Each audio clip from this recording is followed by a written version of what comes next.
Hello' বন্ধু বান্ধৱীসকল, কি খবৰ? সকলো ভালে আছা? আশা কৰোঁ সকলো ভালে আছা। আজি আমাৰ এই নতুন ভিডিঅ'টোলৈ সকলোকে স্বাগতম জনাইছোঁ। আৰু আজি এই ভিডিঅ'টো আমি এটা নতুন টপিক আৰম্ভ কৰিবলৈ লৈছোঁ। আজি আমি এই ভিডিঅ'টোত পঢ়িম কম্পাউণ্ড ইণ্টাৰেষ্ট অৰ্থাৎ চক্ৰবৃদ্ধি সুতৰ বিষয়ে। এই টপিকটো বহু বন্ধুবৰ্গই অকণমান টান পায় বুলি মোক কৈ আছিলে, সেইকাৰণে পোনপ্ৰথমে মই আপোনালোকক কম্পাউণ্ড ইণ্টাৰেষ্ট চেপ্টাৰটো লৈ আহিছোঁ। এতিয়া এই কম্পাউণ্ড ইণ্টাৰেষ্টটো টান পোৱাৰ কাৰণটো কি? প্ৰথম কথাটো হৈছে যে ইয়াত এটা ফৰ্মুলা আছে, সেই ফৰ্মুলাটো অলপ কনফিউজিং হয়। তাত পাৱাৰত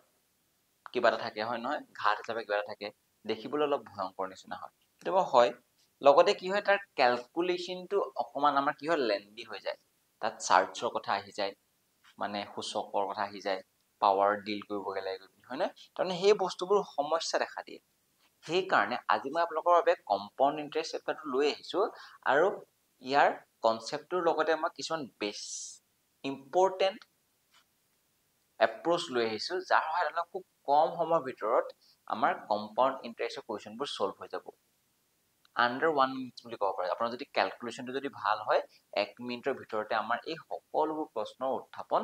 যিবোৰ হয় পৰীক্ষাত, আমাৰ সকলোবোৰ কি হৈ যাব, সমাপ্তি হ'ব। ঠিক আছে, এয়া আমাৰ আনচাৰ ওলাই দিব 1 মিনিটৰ ভিতৰত। এতিয়া কথাটো হৈছে যে এই টপিকটোৰ পৰা প্ৰশ্ন আহে নে নাই পৰীক্ষাত। প্ৰায় যিমানবোৰ পৰীক্ষাত মই দেখিছোঁ ষ্টেট লেভেলৰ, তাত প্ৰায় চিম্পল ইণ্টাৰেষ্ট বেছিকৈ অহা দেখা গৈছে। কিন্তু এইবাৰ যিহেতু আমাৰ গোটেই পেটাৰ্ণটো সলনি হৈছে, এইবাৰ যিহেতু এক্সামিনাৰ্ছত বহুত অপশ্যন আছে, বহুত নম্বৰ, তেওঁলোকৰ 30 নম্বৰ এটা ছাবজেক্টৰ পৰা আহিব, তাৰমানে এটা বহুত ডাঙৰ নম্বৰ, হয় নহয়? তাত তেওঁলোকৰ ওচৰত ধেৰ অপশ্যন আছে, ধেৰ চেপ্টাৰৰ পৰা তেওঁলোকে প্ৰশ্ন উত্থাপন কৰিব পাৰে। সেয়েহে এইবাৰ চক্ৰবৃদ্ধি সুতৰ পৰা অহাৰ প্ৰশ্নৰ সম্ভাৱনা আছে। ঠিক আছে, তেতিয়াহ'লে আমি প্ৰথমতে চক্ৰবৃদ্ধি সুতনো কি হয় তাৰ বিষয়ে জানিবলৈ হ'লে আমি কি কি টাৰ্ম জানিব লাগিব তাৰ বিষয়ে আজি শিকো। ঠিক আছে, এতিয়া প্ৰথমতে আপোনালোকে যেতিয়া সুতৰ কথা পঢ়িব, সুতনো কাৰ ওপৰত দিয়ে সেই বস্তু জানিব লাগিব। সেই টাৰ্মবোৰ কি হয়, কেতিয়া চক্ৰবৃদ্ধি সুত বুলি কোৱা হয়, কেতিয়া সৰল সুত বুলি কোৱা হয়, সকলো বস্তু ক্লিয়াৰ হৈ যাব। ঠিক আছে, তাৰ কাৰণে আমি কেইটামান টাৰ্ম শিকি লওঁ। ঠিক আছে, তাৰ পৰা আমি প্ৰশ্ন ছল্ভ কৰিম। ঠিক আছে, অ'কে। প্ৰথম টাৰ্মটো হৈছে প্ৰিন্সিপাল। সকলোৱে শুনিছে চাগে, প্ৰিন্সিপাল, হয় নহয়, যাক আমি অসমীয়াত কি বুলি কওঁ, মূলধন। মই এটা উদাহৰণৰ সহায়ত বুজাম দেই, উদাহৰণত বুজাম। মই কৈছো যে ধৰা হ'ল মই বেংকৰ একাউণ্টটোত 100 টকা এটা জমা কৰিলো। কেইটকা জমা কৰিলো? 100 টকা এটা বেংকৰ একাউণ্টত, মই মোৰ ভাগৰ বেংকৰ একাউণ্টত 100 টকা জমা কৰিলো। ঠিক আছে, তাৰ পৰা বেংকে যিহেতু মই বেংকত জমা কৰিছো, মইতো পকেটত থব পাৰো, হয় নহয়? মই বেংকত কিয় থৈছো? যাতে বেংকে মোক ইণ্টাৰেষ্ট দিয়ক, যাতে মোক বেংকে সুদ দিয়ক। ঠিক আছে, আৰু সদায় মই ৰাখিব, বেংকেই হওক বা আমাৰ ইণ্টাৰেষ্ট কেলকুলেশ্যনটোৱে হওক, আমাৰ কি হয় জানেনে, সেই কেলকুলেশ্যনটো মানে এই ইণ্টাৰেষ্টটো বছৰি কেলকুলেট কৰা হয়, মানে এবছৰত। ইণ্টাৰেষ্টটো কি হয়, এবছৰত আৰু পাৰ্চেণ্টেজত কেলকুলেট কৰা হয়, সদায় শতকৰাত কৰা হয়। ঠিক আছে, শতকৰাত কিয় কৰা হয় মই ক'ম বাৰু। মই ধৰিলো যে বেংকে মোক 10% ইণ্টাৰেষ্ট দিব, যিহেতু মই পাৰ্চেণ্টেজত লিখিছো এই ইণ্টাৰেষ্টটো, সেইকাৰণে ইয়াক কোৱা হয় ৰেট অফ ইণ্টাৰেষ্ট। আৰু ৰেট অফ ইণ্টাৰেষ্টটো কি হয়, সদায় কি কৰা হয়, পাৰ এনাম, মানে এবছৰত হিচাপ কৰা হয়। আমাক যিটো ইণ্টাৰেষ্ট দিয়া থাকিব, পাৰ এনাম। ঠিক আছে, এতিয়া এবছৰত মোক 10% দিব বুলি ক'লে, এতিয়া মোৰ যিটো পইচা যে মই 100 টকা জমা কৰিছিলো, সেইটো মই এটা নিৰ্দিষ্ট সময়ৰ কাৰণে ৰাখিছো সেই বেংকত। ঠিক আছে, ধৰি লৈছো মই সময়টো, টাইমটোৰ কাৰণে মই ৰাখিছো 3 বছৰ, ধৰি লৈছো মই 3 বছৰ ৰাখিছো। বুজি পালে নাপালে? 3 বছৰ ৰাখিছো। এতিয়া মই সুধিছো যে সেই 3 বছৰ পাছত মোক বেংকে কিমান টকা ঘূৰাই দিব, মানে মোৰ একাউণ্টত কিমান টকা ভৰাই দিব 3 বছৰ পাছত। ঠিক আছে, সেই যিটো মই ঘূৰাই পাম সেইটোৱে হৈছে এমাউণ্ট। বুজিছে নাই পোৱা? এমাউণ্ট। এতিয়া মোৰ কথাটো হৈছে যে কিমান টকা ঘূৰাই পাম আৰু মই ইণ্টাৰেষ্ট কিমান পাম। এতিয়া মই কৈছো এই গোটেই যে ৰেট অফ ইণ্টাৰেষ্টটো মোক কৈ দিছো যে বেংকে মোক কম্পাউণ্ড অৰ্থাৎ মোক চক্ৰবৃদ্ধি সুতত দিব। এই যে ইণ্টাৰেষ্টটো কেলকুলেট কৰিব কম্পাউণ্ডেড, তাকো এনুৱেলি কৰিব। ঠিক আছে, বছৰি কৰিব। এতিয়া এইটো যদি আমাৰ এমাউণ্টটো যদি উলিয়াবলগীয়া হয়, আমাক তাৰ কাৰণে এটা ফৰ্মুলা দিয়া হৈছে, শুনিব দেই। আমাক কম্পাউণ্ড, চি মানে কম্পাউণ্ড, এ মানে এমাউণ্ট, কম্পাউণ্ড এমাউণ্ট উলিয়াবৰ কাৰণে আমাক এটা ফৰ্মুলা দিয়া হৈছে এনেকুৱা ধৰণৰ, P whole into 1 plus r by 100 to the power কিছুমানে n বুলি কয় কিছুমানে t বুলি কয় এনেকৈ এটা এটা ফৰ্মুলা হয় কম্পাউণ্ড এমাউণ্ট মানে আপোনাক বেংকে যেটো পইচা দিছিলে আপোনাক ইন্টাৰেষ্ট লগাই পিনি 3 বছৰত কিমান দিব হেতু আমাৰ এমাউণ্ট হৈ যাব ঠিক আছে এমাউণ্ট মানে মই অলপ ডেটত বুজাম বাৰু স্লোলি বুজাইছো কাৰবাৰ যদি বেছি স্লো হৈছে অকমান ভিডিওটো স্পিড কৰি লওক পায় না অপচন আছে ঠিক আছে ওকে এতিয়া সক আপুনি যে এই মূলধনটো প্ৰিন্সিপালটো ইয়াকে আমি p বুলি কওঁ ক্যাপিটাল p ঠিক আছে ৰেট অফ ইন্টাৰেষ্টক আমি r এ ডিনোট কৰো কিছুমানে স্মল r এ কৰে কিছুমানে ক্যাপিটাল r এ কৰে ঠিক আছে আৰু টাইমটোক মই কিহেৰে কৰিছো আজি n এৰে কৰিছো টাইমটোক মই কিছুমানে t ৰেও কৰে n এৰে কৰিছো মই আজি ঠিক আছে আৰু এমাউণ্টটোক a ৰে ক্যাপিটাল a ৰে ডিনোট কৰিম ঠিক আছে বুজি পাইছে এতিয়া p মানে প্ৰিন্সিপাল কিমান দিয়া আছে কোৱাচোন 100 টকা দিয়া আছে নে বাৰু 100 টকা মই বহাই দিলো 1 এ আছে প্লাস r মানে কিমান দিয়া আছে কোৱাচোন r মানে কিমান দিয়া আছে 10 দিয়া আছে নে বাৰু 10 এটা কোনবাই কব যে 10% দিয়া আছে সো আপুনি যদি এই পার্সেন্টেজ যদি লিখে এই 100 টো লিখিব নালাগে ঠিক আছে হে r মানে এই নিউমেৰিকেল ভ্যালুৰ কথা বুজায় আৰু 100 টো কিয় আহে পাৰ্সেন্টেজৰ কাৰণে আহে সেই কাৰণে আমি এই যেটো r বুলি যে কৈছো মানে ৰেট অফ ইন্টাৰেষ্ট টো মই সেই 10% কে যে দিব মোক r মানে মই 10 আৰু পাৰ্সেন্টেজৰ কাৰণে কি আহি গল এটা 100 আহি গল টু দি পাৱাৰ n মানে কি বছৰ 3 বছৰৰ কাৰণে মই ৰাখিছিলো ঠিক আছে এতিয়া এইটোকে যদি মই ক্যালকুলেশন কৰো আমি জানিব লাগে যে যেতিয়া আমি ভগ্নাংশ যোগ বা বিয়োগ কৰো তেতিয়া আমি কি লও আমি তেতিয়া এলসিএম লসাগু লও হয় না a2 0 ৰ লগত a2 0 কটাকটি গুচি গল নে থাকিলে কি a2 100 সক ইয়াত কি থাকিলে কওকচোন 1 থাকিলে প্লাস 10 ভাগৰ এভাগ থাকিলে হয় নহয় 0 0 আদি গল 10 ভাগৰ এভাগ ওপৰটো কিউবটো আছিলে বাৰু হেতু মই কবলৈ যোৱা নাই তো ওপৰত কিউবটো আছে বাৰু 3 টো আছে এইটো এটা কি ভগ্নাংশ এইটোটা কি হয় ওপৰটো সৰু হৈছে ইয়াত লবটো সৰু হৰতকৈ এটো কোৱা হয় প্ৰপাৰ ফ্ৰেকশন কি হয় এটো কি বুলি কোৱা হয় প্ৰপাৰ ফ্ৰেকশন ঠিক আছে আৰু এটো কি বুলি কোৱা হয় এটা হোল নাম্বাৰ পূৰ্ণ সংখ্যা হয় নহয় যেতিয়া এটা হোল নাম্বাৰ আৰু এটা প্ৰপাৰ ফ্ৰেকশন যোগ হৈ থাকে আমি কেনে কৰিব পাৰো চাব দেই এই 10 টো মই লিখিলো লিখিছে নে 10 10 ৰ লগত 1 টো পূৰণ কৰিম 10 এগুণে 10 এই 1 আছে 11 ডাইৰেক্ট কেতিয়া কৰিব এনেকে যেতিয়া আমি এটা প্ৰপাৰ ফ্ৰেকশন এটা প্ৰকৃত ভগ্নাংশত এটা পূৰ্ণ সংখ্যা যোগ কৰিম কি কৰো মই 10 ৰ লগত 1 টো পূৰণ কৰি 10 গুণ 10 10 যোগ 1 11 ঠিক আছে এই সংখ্যাটো যে পালা ভগ্নাংশটো যে পালো হেতু কেইবাৰ পূৰ্ণ তিনিবাৰ পূৰ্ণ যায় তাকে যদি মই লিখো এনেকুৱা হ'ব জানো 100 টো 100 লিখিলো এটো ব্ৰেকেট মানে কি হয় পূৰণ নহয় জানো আৰু হে 10 ভাগত যে 11 ভাগ আছে কেইবাৰ কৰিব লাগিব তিনিবাৰ কৰিব নালাগিব 10 ভাগৰ 11 10 ভাগত 11 আৰু কি হয় 10 ভাগত 11 ঠিক আছে তিনিবাৰ কৰিলো কাৰণ কি আছিল আমাৰ কিউব আছিল 3 বছৰৰ কাৰণে 0 0 কেনসেল 0 0 কেনসেল মই যদি চাও তলত কি থাকিলে 10 এগুণে 10 থাকিলে ওপৰত থাকিলে 11 11 121 121 ৰ লগত যদি মই 11 কৰো কিমান হ'ব 1331 হ'ব মানে 11 যদি মই তিনটা পূৰণ কৰো 1331 হ'ব আৰু তাকে যদি মই 10 এৰ গম পাইছেনে এটো কিমান হ'ব 133.1 তানে কি গম পালে আপুনি যে 100 টকা যে ঘূৰাই দিছিলে বেংকে 3 বছৰ পাছত আপোনাক কিমান ঘূৰাই দিব গম পাইছেনে আপোনাক ঘূৰাই দিব 133 টকা 10 পইচা মানে 0.1 133.1 rupees ঘূৰাই দিব আপোনাক এই গুটেই মেথডটো এনেকৈ হল এটা কথাটো হৈছে আমি পৰীক্ষাত ইমানখিনি কৰিম নেকি এটা আমাৰ প্ৰশ্ন আমি পৰীক্ষাত গুটেইটো নকৰো কিন্তু আপোনালোকে সেই গুটেইটো কোৰ পৰা আহিছে মই যাতে প্ৰশ্নটো কৰাৰ পাছত আপোনালোকে যে প্ৰশ্ন উত্থাপন নহয় তাৰ কাৰণে মই আপোনালোকক এটা কথা কৈছো শুনিব আপোনালোকে যে এই লাইনটো যে পালে দেখিছেনে এই লাইনটোৰ পৰা আমি সকলো কোৱেশ্চন সলভ কৰিব পাৰিম এই লাইনটো বহুত ইম্পৰ্টেন্ট কোৰ পৰা আহিছে মই দেখাই দিলো লখাগু লৈ পিনি এৰি কিউব থাকাৰে মই তিনিবাৰ লিখিলো এনেকৈ হয় না সেই বস্তুটোকে আমি শৰ্টকাট কেনেকৈ গম পাইছেনে আপুনি গম পাব লাগে যে আমি যেতিয়া 10% বহাম 10% বহা মানে কি হটা মানে ফ্ৰেকশনাল ভ্যালু 10% শুনিব দেই 10% মানে কিনো 10/100 নহয় জানো হয় আৰু ইয়াৰ 0 কি হৈ গল কেনসেল গুচি গল না তাৰ থাকিলে কি 10% বহা মানে কি 10 ভাগত এভাগ বঢ়োৱা আৰু 10 ভাগত যদি আমি এভাগ বঢ়াও তানে কিমান হ'ব 10 ভাগত 11 ভাগ হৈ যাব ঠিক আছে হেতু বস্তুকে যদি মই কি কলো মই 10% বহা মানে 10 ভাগত এভাগ বঢ়া ঠিক আছে হেতু মই ৰাখিব 10% মানে কি 10 ভাগত এভাগ বঢ়া এটা হেতু বস্তুকে যদি মই কাক বঢ়াম এতিয়া মূলধনটো বহালো হয় নহয় তাৰ মানে 100 টকাৰ প্ৰথম বছৰত কি কৰিলো মই 10 ভাগত এভাগ বঢ়াই দিলো এইটো নতুন এটা পইচা হৈ গ'ল নে সেই চক্ৰবৃদ্ধিত কি হয় চক্ৰবৃদ্ধিত আপোনাৰ সেই এমাউণ্টটোৰ ওপৰত আপোনাৰ ইন্টাৰেষ্ট লাগে এমাউণ্ট মানে কি আপোনাক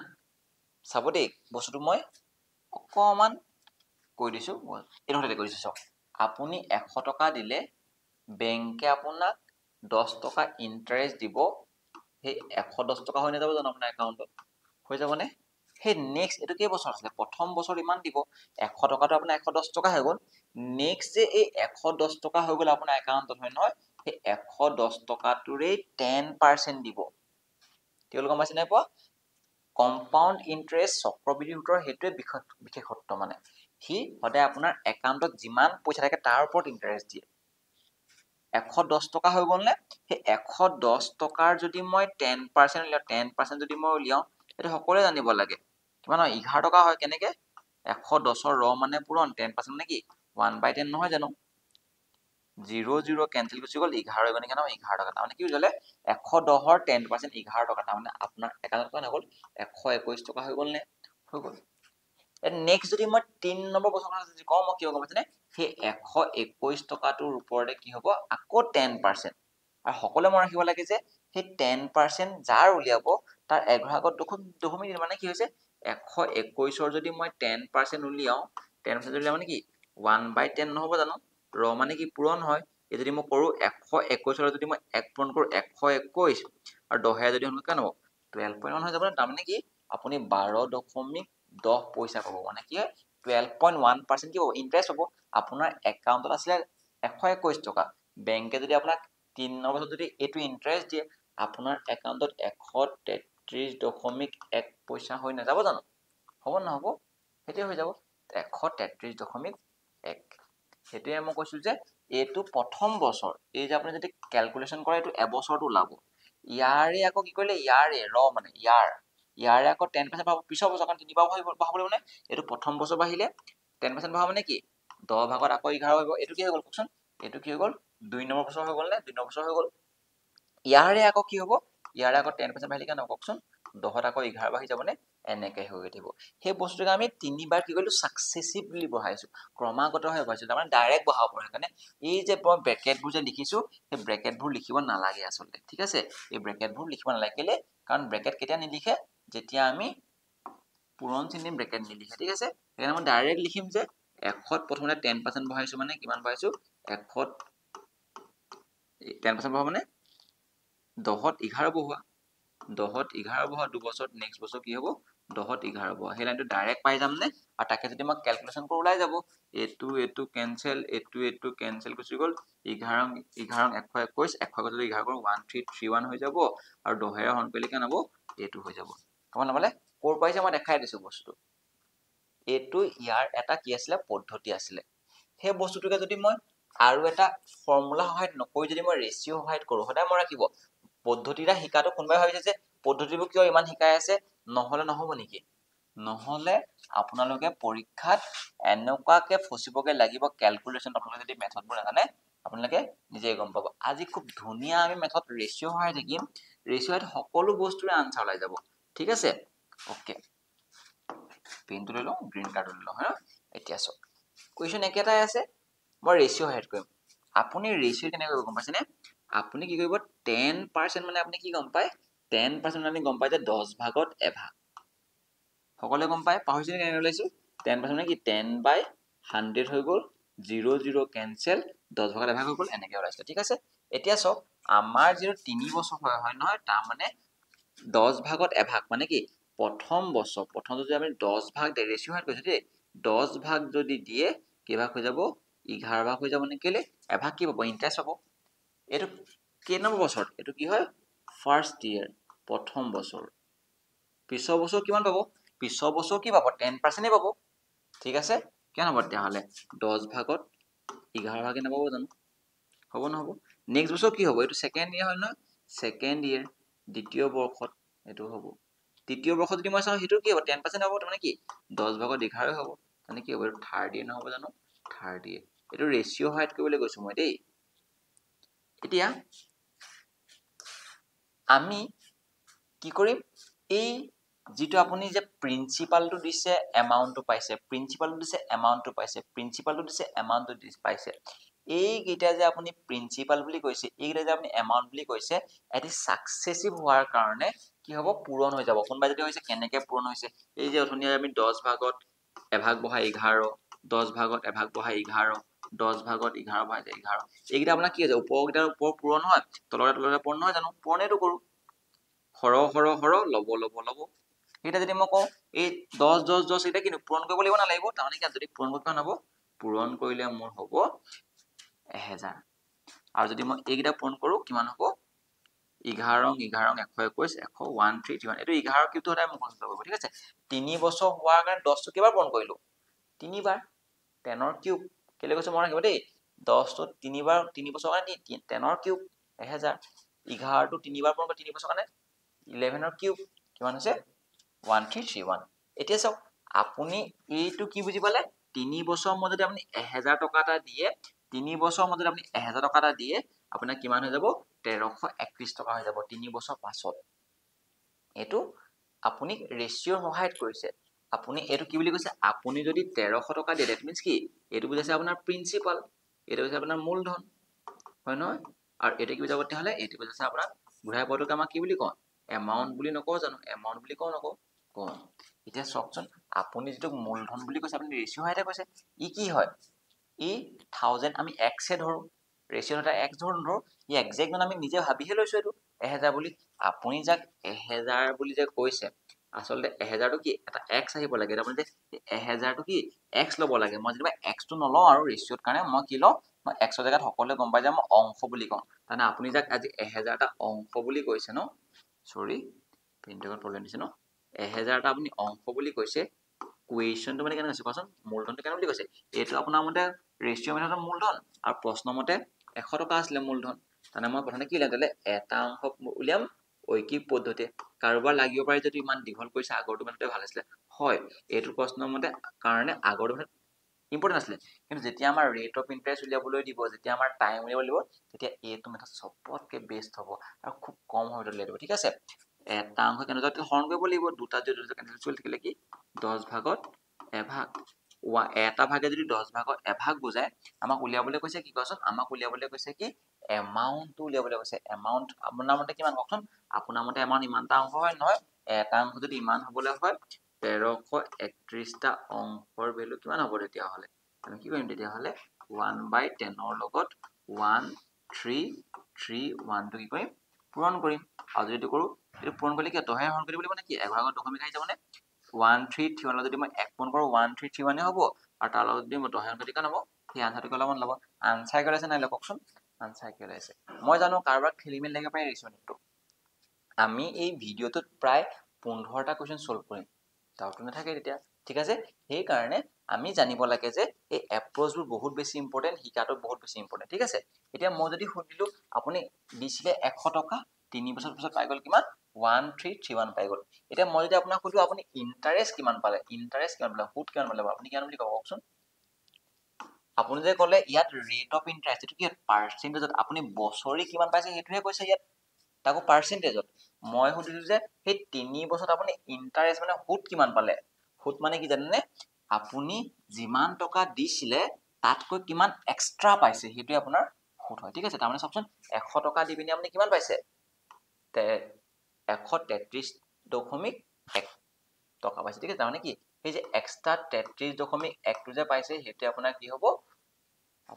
হেতুই আপোনাৰ সুদ হ'ব ঠিক আছে আশা কৰো সকলোৰে আমাৰ এই কম্পাউণ্ড ইন্টাৰেষ্টৰ কনসেপ্টটো ক্লিয়াৰ হ'ল আহক তেতিয়া হলে আমি এই কম্পাউণ্ড ইন্টাৰেষ্টৰ প্ৰেক্টিস সেটছটো আৰম্ভ কৰো আজি প্ৰথম কোৱেশ্চনটো কি দিয়া চাওচোন এটা খুব বেসিক কোৱেশ্চনছ কি দিয়া আছে আমাক প্ৰিন্সিপাল 10000 টাইম দিয়া আছে 3 ইয়াৰ্স এটা কৈছে আমাক rate of interest 10% find the compound amount কেবলে কৈছে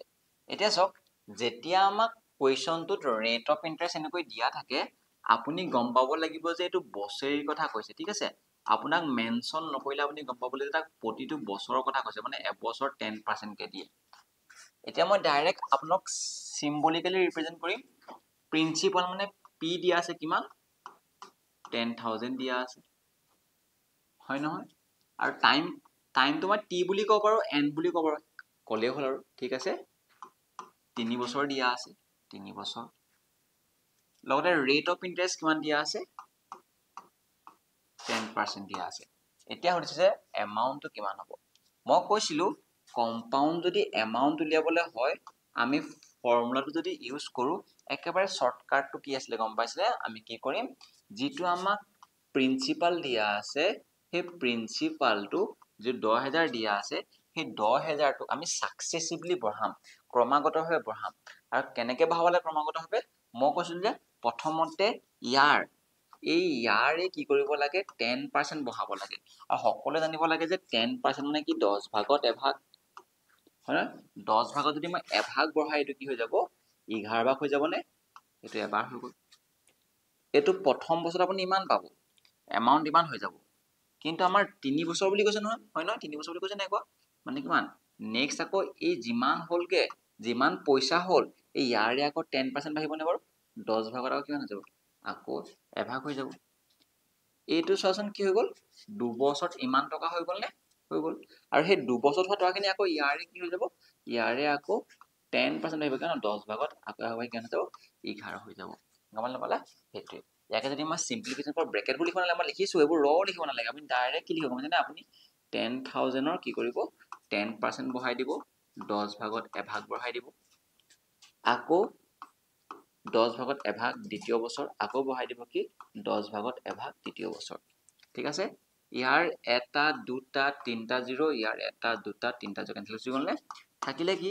11 যদি তিনটা পূৰ্ণকে মই কৈছিলো 1331 হয় আৰু 10 লগত এটা পূৰ্ণকে এটা জিৰো হৈ যাব তাৰমানে কি হৈ যাব 13310 হৈ যাব তাৰমানে অপচন নম্বৰ কোনটো হ'ব 13310 অপচন নম্বৰ বি টো কাৰেক্ট হৈ যাব কম্পাউন্ড যদি এমাউন্ট উলিয়াবলৈ কয় এই চক কম্পাউন্ড ইন্টাৰেষ্টৰ আপুনি কোনটো এপ্ৰোচে কৰিছে কোনটো মেথডে কৰিছে তাক বহুত বেছি মেটাৰ কৰে আপোনাৰ কোৱেশ্চন এটা থাকে ন চাৰিটা কোৱেশ্চন কি হ'ব পাৰে ৰেট অফ ইন্টাৰেষ্ট উলিয়াবলৈ দিব পাৰে কম্পাউন্ড এমাউন্ট উলিয়াবলৈ দিব পাৰে কম্পাউন্ড ইন্টাৰেষ্ট উলিয়াবলৈ দিব পাৰে টাইম উলিয়াবলৈ দিব পাৰে সেইটা বস্তুটো আছে তাৰ মানে আপুনি কম্পাউন্ড এমাউন্টটো সদায় এই সাকসেসিভলি কৰিব সহজ হয় হেতু ময়ো হেতু মেথডে কৰো মই দেখাই দিব পাৰো ৰেশিও মেথডৰ সহায়ত টাইম যাবই নে ঠিক আছে ওকে নেক্সট কোৱেশ্চন যাও তেতিয়াহলে আমাক কি দিয়া আছে আমাক কৈছে এটা সক সিজিএল টায়ার পুরা আহিছে 2014 চনত ঠিক আছে কিমান important question the compound interest in a certain sum এটা মূলধন আছিল সাৰ্টেন সাম আমি আজি সাৰ্টেন সাম মানে নিৰ্দিষ্ট পৰিমাণ এটা পইচা আছিল আমি গমেই নাপা কিমান আছিল কোৱেশ্চন মাৰ্ক গমেই নাপা প্ৰিন্সিপালটো কিমান আছিল মানি ফৰ 2 ইয়াৰ্স টাইমটো দিয়া আছে টাইমটো কিমান বুলি কৈছে 2 বছৰ বুলি কৈছে 2 বছৰ টাইমটো 2 বছৰ তাক আমি n বুলি কবা টাইমটো হয় ন কিমান n ৰ ডিনট কৰে 2 বছৰ 5% টো কি হ'ব লাগিব ৰেট অফ ইন্টাৰেষ্ট ঠিক আছে ৰেট অফ ইন্টাৰেষ্ট কিমান আছে 5% দিয়া আছে ঠিক আছে আৰু কৈছে হেতু কি হৈ যায় বুলি কৈছে কম্পাউন্ড ল্যাঙ্গুৱেজ শুনিব কম্পাউন্ড ইন্টাৰেষ্ট যেতিয়া মই কিবা এটা পইচাৰ যেতিয়া মই কম্পাউন্ড ইন্টাৰেষ্ট উলিয়াম 2 বছৰৰ কাৰণে 5% কে হেতু কিমান ওলাই বুলি কৈছে 328 টকা তাৰমানে কি বুজি পালে সেই 300 যেটো 28 টকা বুলি কৈছে হেতু আপোনাৰ কম্পাউন্ড ইন্টাৰেষ্টটো আই মানে ইন্টাৰেষ্ট মানে কিমান সুদ পাইছে সুদ আপোনাক 2 বছৰত 5% কে যদি লয় কিবা এটা পইচা আছিল মই কিমান আছিল গম নাপাও যিমান পইচাটোৰ ওপৰত 2 বছৰ যদি মই 5% কে লও 328 টকা কি পায় ইন্টাৰেষ্ট সুদ পায় মানে এক্সট্ৰাটো পায় 328 টকা এটা হৈছে মূলধন কিমান আছিল এনেকুৱা ধৰণৰ যদি আমাক প্ৰিন্সিপাল উলিয়াবলৈ কয় মইটো কম যে আপোনালোকে কি পদ্ধতিৰে কৰক পৰাপক্ষত ৰেশিও পদ্ধতিৰে কৰক মই দেখাই দিম যে এটো কোৱেশ্চনটো আমি সাকসেসিভলি পাৰো হলো মই কম যে আপোনালোকে ৰেশিও সহায়ত কৰিব ঠিক আছে মই সাকসেসিভলি কেনে কৰিব দেখাম ঠিক আছে প্ৰথমতে মোক ককচোন সাকসেসিভলি নেদেখাও মই কাৰণ বেছি দীঘল হৈ যাব হয় না দেখাই দিলো যদি কাবাক যদি আছে বলে দেখাই দিয়ক স্যাৰ মই শিকিব বিচাৰো শিকাই দিম কিন্তু মই ৰেশিও মেথডৰ সহায়ত প্ৰথমতে কৈছো যে আপুনি গম পাব লাগে যে 5% মানে কিমান হয় ককচোন 5/100 হৈ গল পাছে গুছি গলে এবাৰ পাছে গুছি গলে দুবাৰ মানে কি হৈ গল 5% মানে কি 20 ভাগত এভাগ সদায় মৰে 5% মানে কি নহয় 20 ভাগত এভাগ ফ্ৰেকশনাল ভ্যালু বহুত বেছি ইম্পৰ্টেন্ট তাৰমানে কি গম পালে যদি আমি 2 বছৰ ৰাখো তাৰমানে গম পালো যে মই যদি 20 ভাগ দিও 5% পোৱা মানে কি 20 ভাগত এভাগ পোৱা তাৰমানে কি হ'ব 21 ভাগ হৈ যাব প্ৰথম বছৰ আকৌ দ্বিতীয় বছৰ কিমান হ'ব একে 5% হ'ব 20 ভাগত কিমান হ'ব 21 হৈ যাব মই কৈছিলো যে আমি কি কৰিব লাগে পূৰণ কৰিব লাগে ঠিক আছে 20 ৰ লগত যদি মই 20 পূৰণ কৰো 2 দুগুণ 4 হৈ যাব আৰু দুটা শূন্য 400 আৰু যদি মই 21 ৰ লগত যদি মই 21 পূৰণ কৰো কিমান হৈ যাব 441 20 চোৱাচোন দুবছৰ হোৱাৰ কাৰণে কি কৰিলো 20 স্কয়াৰ 20 স্কয়াৰ কি কৰিলো 5% মানে কি 20 ভাগত এভাগ স্কয়াৰ কৰিলো 20 20 গুণ 400 21 21 গুণ স্কয়াৰ কৰিলো 21 21 গুণ 441 সবে 30 লৈকে মুখস্থ কৰিব ঠিক আছে এতিয়া সব এইটা কি হৈছে আপুনি গম পালে যে দুবছৰ পিছত আপুনি যদি 400 টকা জমা দিয়ে আপুনি 441 টকা পাব মানে কি গম পালে আপোনাৰ এটো হৈছে মূলধন এটা আপোনাৰ কি কাম কৰিছে প্ৰিন্সিপাল কাম কৰিছে আৰু এটা কি কাম কৰিছে এটা আপোনাৰ এমাউন্টৰ কাম কৰিছে হয় নহয় মই স্লো কেলে বুজাইছো অলপ আগত মই পিছত ফাৰ্স্ট জানো কৈছো ঠিক আছে এটা সব আপুনি কওকচোন এই যে আপুনি 400 টকা দিলে যে দুবছৰ পাছত যে আপুনি 441 টকা পাইছে তাৰ মানে এটো ৰেশিও হাইতে পাইছে আপোনাৰ 400 নহয় নহয় এই 400 টা অংক 400x 441x ধৰামি দিছে হয় নহয় আপুনি সব কিমান এক্সট্ৰা পাইছে কওকচোন কিমান এক্সট্ৰা পাইছে 400 দি 400 মানে কিমান 41 টা অংক এক্সট্ৰা পাইছে নাই পোৱা সেই 41 টা যে অংক এক্সট্ৰা পাইছে হেতুৱে কি বাৰু এক্সট্ৰা পদে আমাৰ ইন্টাৰেস্ট নহয় জানো আৰু সেই 41 টা অংক যে আপুনি এক্সট্ৰা পাইছে বুলি কৈছে হেতুৱে আমাক আজি ইন্টাৰেস্ট কেন বুলি কৈছে এক্সট্ৰা কেন পাইছে বুলি কৈছে 328 টা আমি গম পালে যে সেই 41 টা পাৰ্টস আছে 328 তেতিয়ালে এটা অংক কিমান হ'ব কোৱাচোন এটা অংক কিমান হ'ব তেতিয়ালে 328/41 নহব জানো হ'ব নহব হ'ব আৰু সেই আমি কিমান পাই যাম এটা অংক বুলি পাই যাম তেতিয়ালে এই 41 যদি মই ইয়াক ফৰ্ম কিবা যাব 8 বাৰ যাব তাৰ মানে গম পালো যে এটা অংকৰ ভ্যালু কিমান তেতিয়ালে 8 এটা উলিয়াবলৈ কৈছে কি কোৱাচোন আমাক উলিয়াবলৈ কৈছে মূলধনটো এই মূলধনটো কিমান আছে কওকচোন কেটা অংক আছিলে 400 টা অংক হয় নহয় এটা অংক যদি 8 হবলে হয় আমি 400 টা অংক কেনেকৈ উলিয়াম এটা অংক যদি 8 হবলে হয় 400 টা অংক আমি উলিয়াব পাৰিম কি 8 পূৰণ 400 তাৰ মানে কেনে হ'ব 32 তাৰ মানে 3200 হৈ যাব আমাৰ কি মূলধন দ্যাট মিন্স অপচন কোনটো হ'ব তেতিয়াহলে আমাৰ অপচন নম্বৰ সি 3200 হৈ যাব কাৰেক্ট এইটো সবতকে ভাল মেথড ঠিক আছে মানে হৈছে যদি কেনেকে কৰিম সক মই কৰিব পাৰি বুলি কৈছো মই এটা হিন্ট দি দিছো আপোনালোকে ফৰ্মুলা হাত মানে সেই সাকসেসিভটো হাত কেনে কৰিব ঠিক আছে এটো বুজি পালে এটা মই মহাইছো দেই বুজিটো পালে নোট কৰি লব সকলোৱে এতিয়া সক যদি আমাক আমি জানিব লাগে যে কম্পাউন্ড এমাউন্ট মানে কিনো মই যদি আপুনি যদি বেংকত যদি 100 টকা যদি থৈছে বেংকে যদি আপোনাক 20 টকা যদি এক্সট্ৰা দিছে আপোনাৰ কে টকা হৈ গল 120 টকা হৈ গল নে হেতু আপোনাৰ এমাউন্ট এটো আপুনি দিয়াটো প্ৰিন্সিপাল মূলধনটো এটো বেংকে দিয়াটো কি হয় ইন্টাৰেস্ট মানে কি মূলধন আৰু ইন্টাৰেস্ট লগ লাগি কি বিনি হৈ যায় সেই এমাউন্টটো হৈ যায় হেতুটো গম পায় তাৰমানে মই যদি আজি অকল ইন্টাৰেস্টৰ কথা পাতো ইন্টাৰেস্টৰ যদি পাতো চাব দেই মই যদি এই ভাবি ললো যে আজি এই p2 মানে মূলধনটো মই x বুলি ভাবি ললো x ৰ যদি মই 5% বহাও মানে কি 20 ভাগত যদি এভাগ বহাই দিও 21 ভাগ এবছৰ নেক্সট বছৰ কেনে কোৱাচোন আকৌ 20 ভাগত যদি মই এভাগ বহাই দিও 21 ভাগ এই যে x যে আপুনি মূলধনটো তেনেকে দুবাৰ বহালে হেতু আমাক গৈ পিনে কি দিব কওকচোন সদায় কি দিব আমাক কম্পাউন্ড এমাউন্ট হে দিব কিন্তু মোক কম্পাউন্ড এমাউন্ট আজি দিয়া না মোক কি দিয়া আছে কওকচোন আজি ইন্টাৰেস্ট দিয়া আছে আপুনি গম পাই যে কি কম্পাউন্ড এমাউন্ট মানে কি হয় আপুনি দিয়াটোৰ পৰা লগত কি যোগ কৰিলে ইন্টাৰেস্ট যোগ কৰিব লাগে তাৰ মানে কি যদি মোৰ প্ৰিন্সিপালৰ লগত যদি মই ইন্টাৰেস্ট যোগ কৰি কি যায় আমাৰ কম্পাউন্ড এমাউন্ট ওলাই যায় হেইটোৱে গম পাইছেনে সেই কম্পাউন্ড এমাউন্টত আজি মই কি কৰিব কওকচোন মই যদি ইন্টাৰেস্ট যদি মই উলিয়াব লগিয়া হয় এই প্লাস টেবুললে কি মাইনাস হৈ যাবনে কম্পাউন্ড এমাউন্ট মাইনাস পি লিখি দিব পাৰো নে নোৱাৰো পাৰো মানে এতে আই হৈ নাযাব জানো মানে ইন্টাৰেস্ট হৈ যাব নে তাৰমানে মই কি লিখিব পাৰো সেই ইন্টাৰেস্টৰ জায়গাত মই কি লিখি দিব পাৰো ইন্টাৰেস্ট এটা লিখি দিব পাৰো যে মই কম্পাউন্ড এমাউন্ট মাইনাস আপুনি প্ৰিন্সিপাল কিমান লৈছে x লৈছে নাই লোৱা x লৈছে ইয়াৰ পৰা আপুনি কি ল'ব গম পাইছেনে ইয়াৰ পৰা আপোনাৰ x টো ওলাই যাব আৰু হে x টো নিৰ্ণয় কৰাৰ পাছত আমি x মানে কি ওলাই যাব আপোনাৰ কি ওলাই যাব প্ৰিন্সিপাল ওলাই যাব আৰু প্ৰিন্সিপাল ওলাই যাতে আপুনি যেটো x পাই যাব হে x যেটো আনসাৰ ওলাই যাব তাৰ লগত আপুনি কি যোগ কৰি দিব আপুনি যদি যোগ কৰি দিয়ে x ৰ লগত হে এক্সট্ৰাটো আপোনাৰ ওলাই যাব কি এমাউন্ট ওলাই যাব ঠিক আছে বুজি পাইছেনে প্ৰিন্সিপাল যদি লৈ লব প্ৰিন্সিপাল অকল x উলিয়ালে হৈ যাব আমাৰ ইয়াত যেটো অকল x উলিয়াবলৈ কৈছে x উলিয়ালে যাব এই সলিউশনটো এনেকৈ কৰি দিব ঠিক আছে বুজিছে নাই পোৱা এতিয়া কম্পাউণ্ড এমাউন্টৰ মাজতে এতিয়া সব এটা কোৱেশ্চন আমি অকমান মিস্টেক এটা কৰিলো সৰি তাৰছত এইটো কি লাভ আমাৰ এটা এমাউন্ট লাভ হয় না এমাউন্ট আমাক এটা এমাউন্ট নালাগে না আমি কি লিখিম আমি এমাউন্ট এটা কি লিখিম মই p + i হে লিখিম মই সৰি ভুল কৰি পাইছিলো মূলধনটো মই এনেকৈ 5% 2 বছৰ বঢ়াই দিলো বঢ়াই আমি কি পাব লাগে কম্পাউণ্ড এমাউন্ট পাব লাগে হয় নহয় মই কম্পাউণ্ড এমাউন্ট এটা কি লিখিব পাৰো কোৱাচোন প্ৰিন্সিপাল প্লাস ইন্টাৰেস্ট লিখিব নোৱাৰো জানো আজি মোক কওকচোন প্ৰিন্সিপাল মানে কি আজি আপুনি প্ৰিন্সিপাল কিমান লৈছে আপুনি হে প্ৰিন্সিপাল লৈছে কিমান কওকচোন x লৈছে নাই লোৱা x লৈছে আৰু আপুনি ইন্টাৰেস্ট কিমান লৈছে কওকচোন ইন্টাৰেস্ট কিমান লৈছে 328 লৈছে নাই লোৱা 328 মানে কি গম পালে এই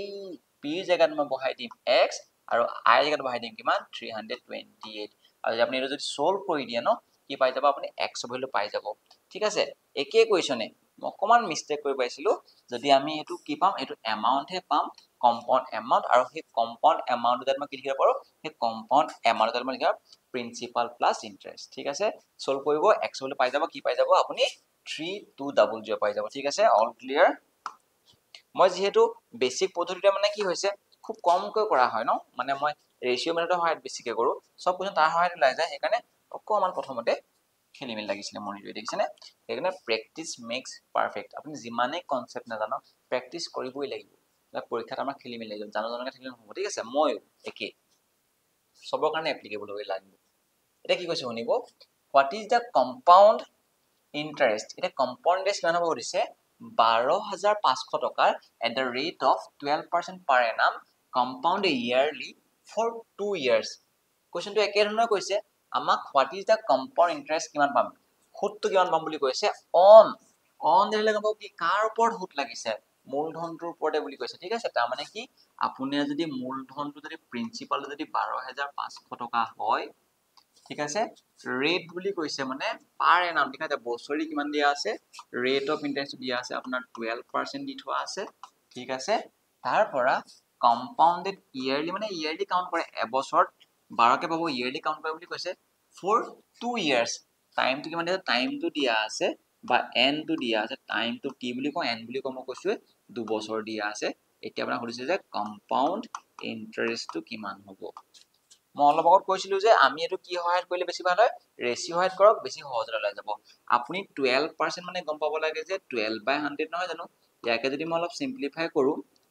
2 ৰে যাব ইয়াক 6 বাৰ 2 ৰে যাব ইয়াক 50 বাৰ 2 ৰে যাব ইয়াক 3 বাৰ 2 ৰে যাব ইয়াক 25 বাৰ তানে গম পালে যে 12% মানে 25 ভাগত 3 ভাগ তাকে যদি মই 2 বছৰ বহাও কেনেকৈ বাঢ়িব তেতিয়া হলে আপুনি যদি 25 ভাগ দিয়ে 3 ভাগ বাই কিমান হ'ব 28 নহব জানো 25 ভাগ যদি আপুনি দিয়ে 3 ভাগ আপুনি কি হ'ব খুত পাব নহয় 12% পোৱা মানে 25 ভাগ দিলে আপুনি 3 ভাগ এক্সট্ৰা পাব মানে হেতু এটা প্ৰথম বছৰ এবছৰ এটো হৈ গল সেকেন্ডে কি হ'ব তেতিয়ালে একে সেকেন্ডে কি হ'ব 12% হ'ব মানে 25 ভাগ দিলে কেনে হ'ব তেতিয়ালে